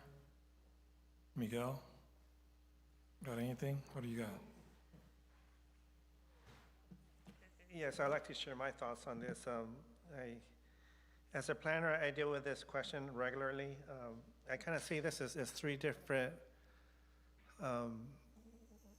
business types. One is the food trucks that we do have. You know, there's a waiting list. There's a waiting list that people have been wanting to open up a food truck. There's probably about 20 individuals that are waiting on this list. So you do open it up, people are going to say, well, I'm next in line, and whether they're still interested or not, it's going to be hard to really determine who's next in line and who gets to go in. So one is these independent, I call them independent food trucks, mobile food trucks that are standalone. The second type of food events is the one that Diego mentioned. Sometimes we'll have these special events, like where there's like the one that Jackie had, where we had the food trucks for a whole month. And these are city-sponsored events, whether they can be, you know, a local farmer's market where you have food vending businesses. So that's kind of a second type of food business during special events. The third one is food, what I call a food court, a food plaza, this grub hub. And I see these popping up in many places. I know there's talk about having one in Turlock. I know there's some in Lathrop, in Modesto. And these, for the most part, they're subject to a use permit. They have performance standards. We make sure that there's adequate parking, adequate lighting, there's adequate garbage facilities, you know, that the employees have an opportunity to go to the restrooms, wash their hands, and not all the employees, but also the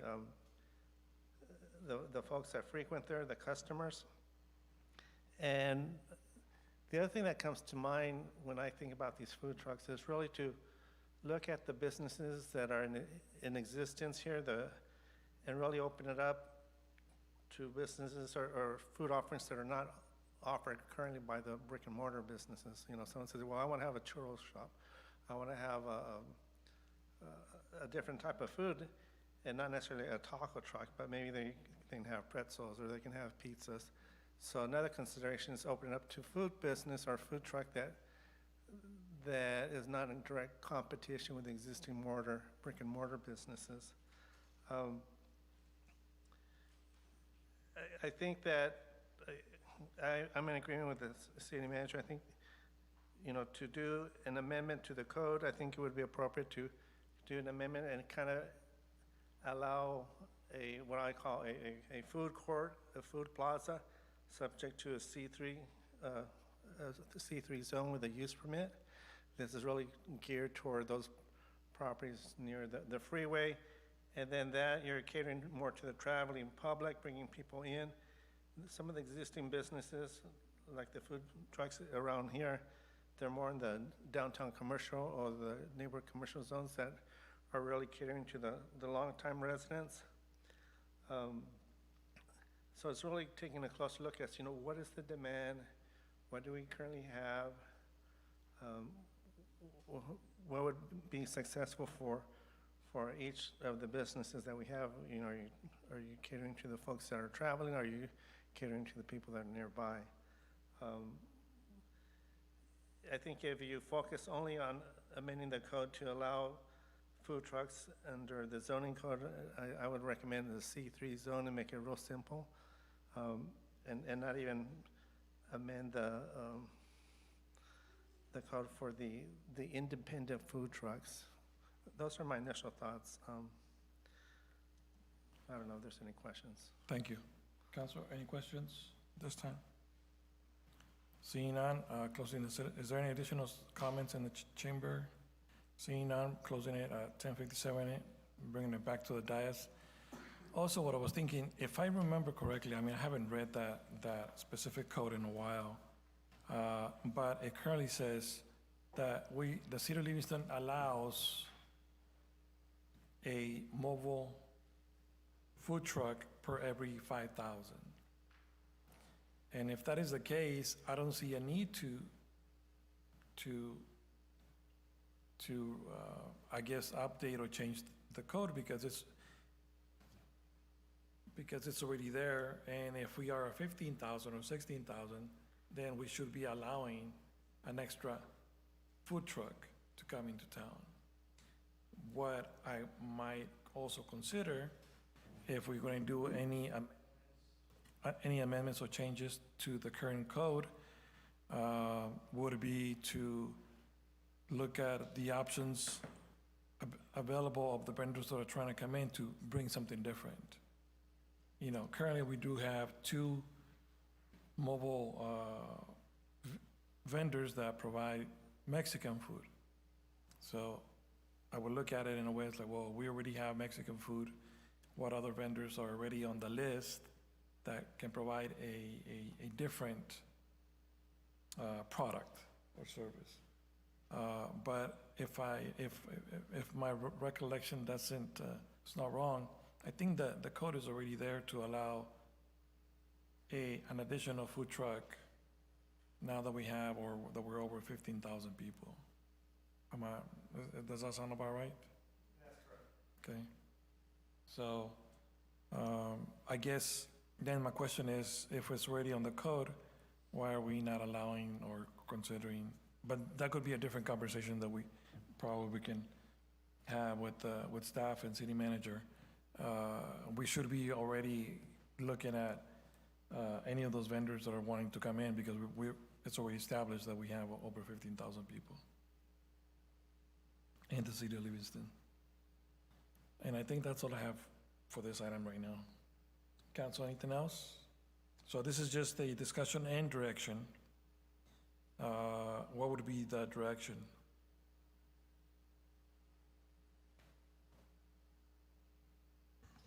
Mr. Mayor, I would propose directing staff to review ordinances of some of these other maybe neighboring cities that we talked about today, Turtle Rock, Ceres, Merced, et cetera. Bring back potential amendments and potential options which may eliminate the cap entirely, impose restrictions to make sure that we're not oversaturating, to keep in mind our local businesses, all that stuff. We can have options on the table. And then we'll also have more time between now and then. And plus ordinances take time anyway. Talk to more folks in the community, talk to local business owners, get more perspective before making final decisions.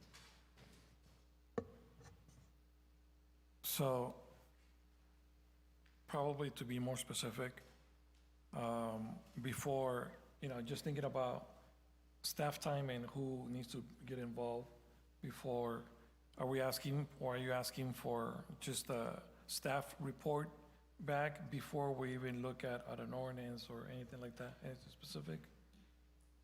Or are you asking for staff report attached with an ordinance or a new code? I might leave that up to staff discretion depending on what options look like. If there's 5 options on the table, maybe it doesn't make sense to bring back the ordinance. But if it's pretty clear we're gonna move in 2 or 3 directions only, it seems like that's something that could happen with a simple vote. So how about bringing back this item in a couple of months with staff report and include some options, but without having anything involving an ordinance, because it wouldn't make any sense if we don't know which way we're going before, 2 months would be August. Would you like to shoot for that first or second meeting in August? So I would say first meeting in August, staff come back with a report of options without any official ordinances at that time. Does that sound doable for staff? All right, so do we need no, nothing, no? Yeah, staff has received direction. Okay, all right. Okay. Next we have announcements and reports. Mr. Wallace? Thank you, Mr. Mayor. I attended the stakeholders meeting this last couple of weeks ago, and also the planning commission meeting, and that's all I have to report right now. Thank you. Mr. Paul? Thank you, Mr. Mayor. I was also at the utility rate stakeholders committee meeting, seeming increasingly clear that we're going to need some level of rate increase to keep up with cost of equipment operation, maintenance, et cetera. I know that city manager already mentioned during that meeting that the plan is to have a ton of public outreach opportunities, workshops in different languages, et cetera, so that there's the opportunity for our community members to come in, hear more about it, ask everything, and discuss options.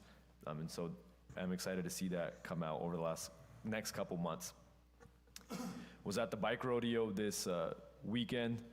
Want to thank all of our city staff from Rec Department, PD, Public Works, et cetera, that coordinated with them. 99 cycling team did a great job putting on the event. As it was mentioned, the fire trucks were out there as well, and I think that this is going to be a super successful event in the city moving forward. You got 60 kids that are going to go brag that they want a free bike, and that's definitely going to build some energy and momentum moving forward. And then one thing as well, Mr. Mayor, just some comments from and reflections from the last few months and something for council to consider moving forward. Spent a ton of time over the last 3 to 4 months canvassing, talking to people all over the valley. Probably spoke to at least 1,000 people personally over that time period, and it was very eye-opening and also concerning, the level of apathy and almost despair that exists between the public and government. Like there's something that's fundamentally broken, it feels like, at the ground level. I mean, even our participation here is relatively weak, right? We have one non-city official in the room right now, representing themselves, their family, their business, et cetera. And I think we can all agree that while it's not our responsibility to force our bosses to hold us accountable, it is net negative for the city to have this level of apathy and this level of disconnect, where the residents are just not involved in what goes on. Be that their own decision. I've been thinking about ways that we can play a more active role, or even if it's little things that we can do to help bridge that gap. And one thing that, from all these conversations,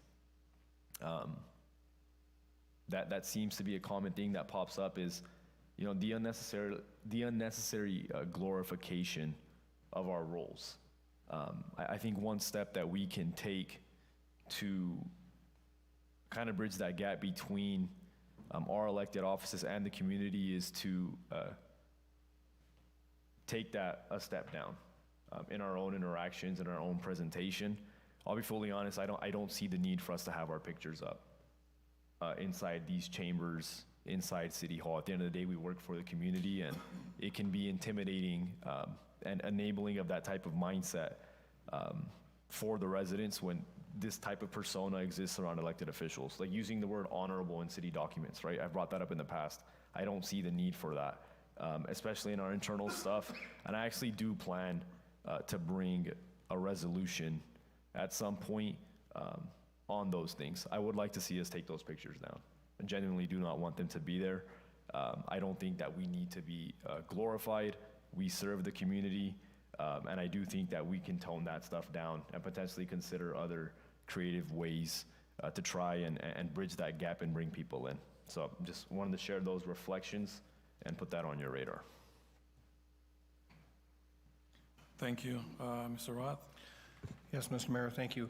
I was fortunate enough to be in this chamber with Mario Mendoza. He mentored he mentored 2 young school kids here, and I think it's a great thing what he did. He awarded them with bikes and a little money and recognition from the UC. These kids are doing outstanding things, and I wish there was more mentors like that out there in the city to help the youth along their way. Secondly, I attended the Music in the Park. I was at the bike rodeo. I did donate a bike. I think that's going to be a great event as well. I also, and I thank everyone involved, and I also attended the stakeholders meeting. So that's all I've got. Thank you. Thank you. Mayor Pro Tem Sabra?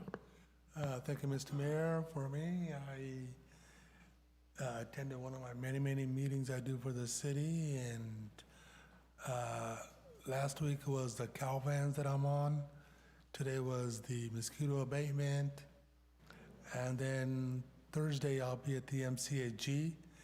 And on one of the items on the agenda for Thursday, MCAG, is to where Livingston will have the chair for the MCAG, so we'll be the chair.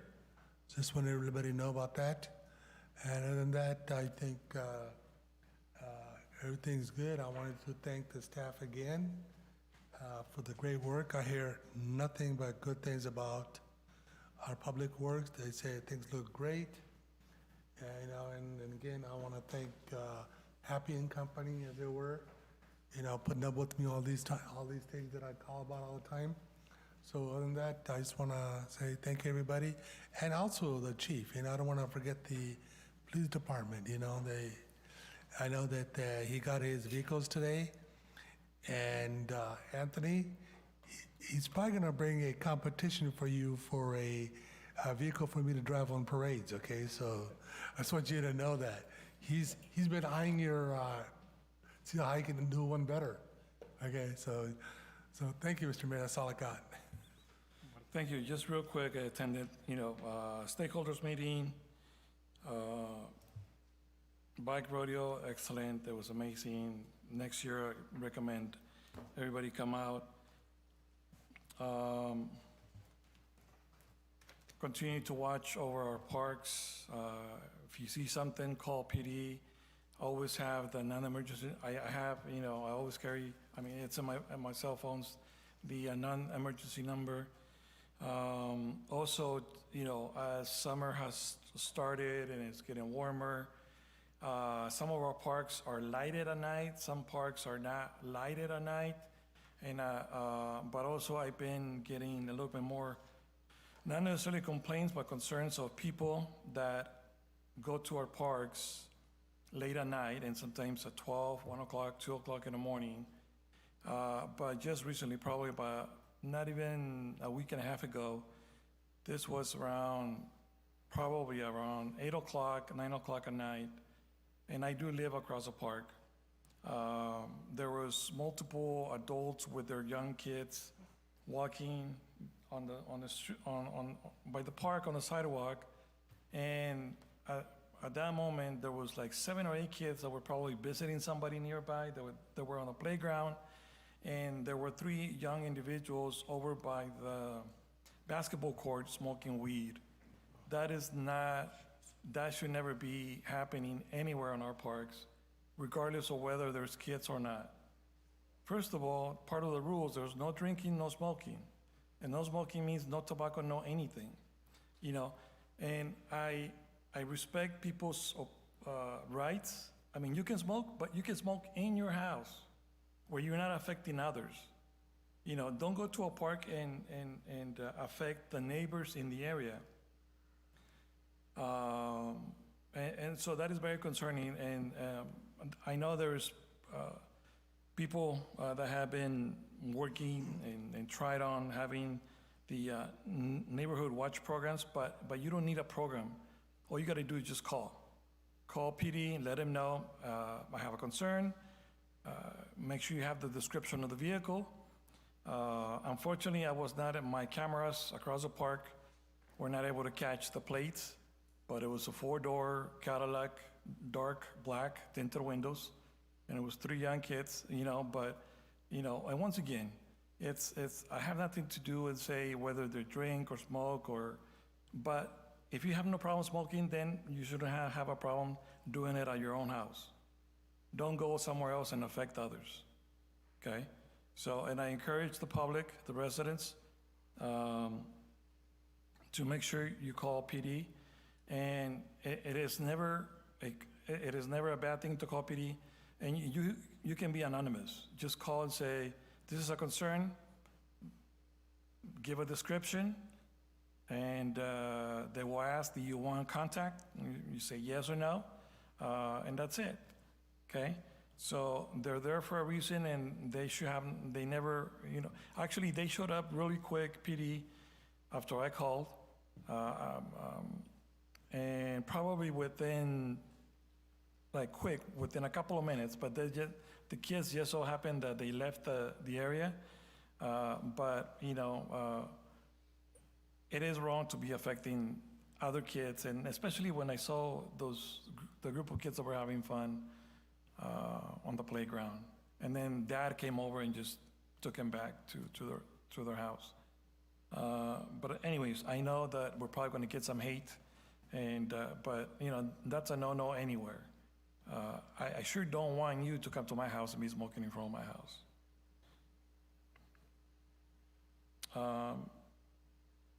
I think that's it for now. I'll make a list for next time. Next item is council direction on future agenda items. Anything? Actually, never mind. I'll check with legal on this one, and then I'll follow up. If there's no additional council direction on future agenda items, we're going to adjourn this meeting at 11:14, and we're going to go back to closed session and finish up our closed session items.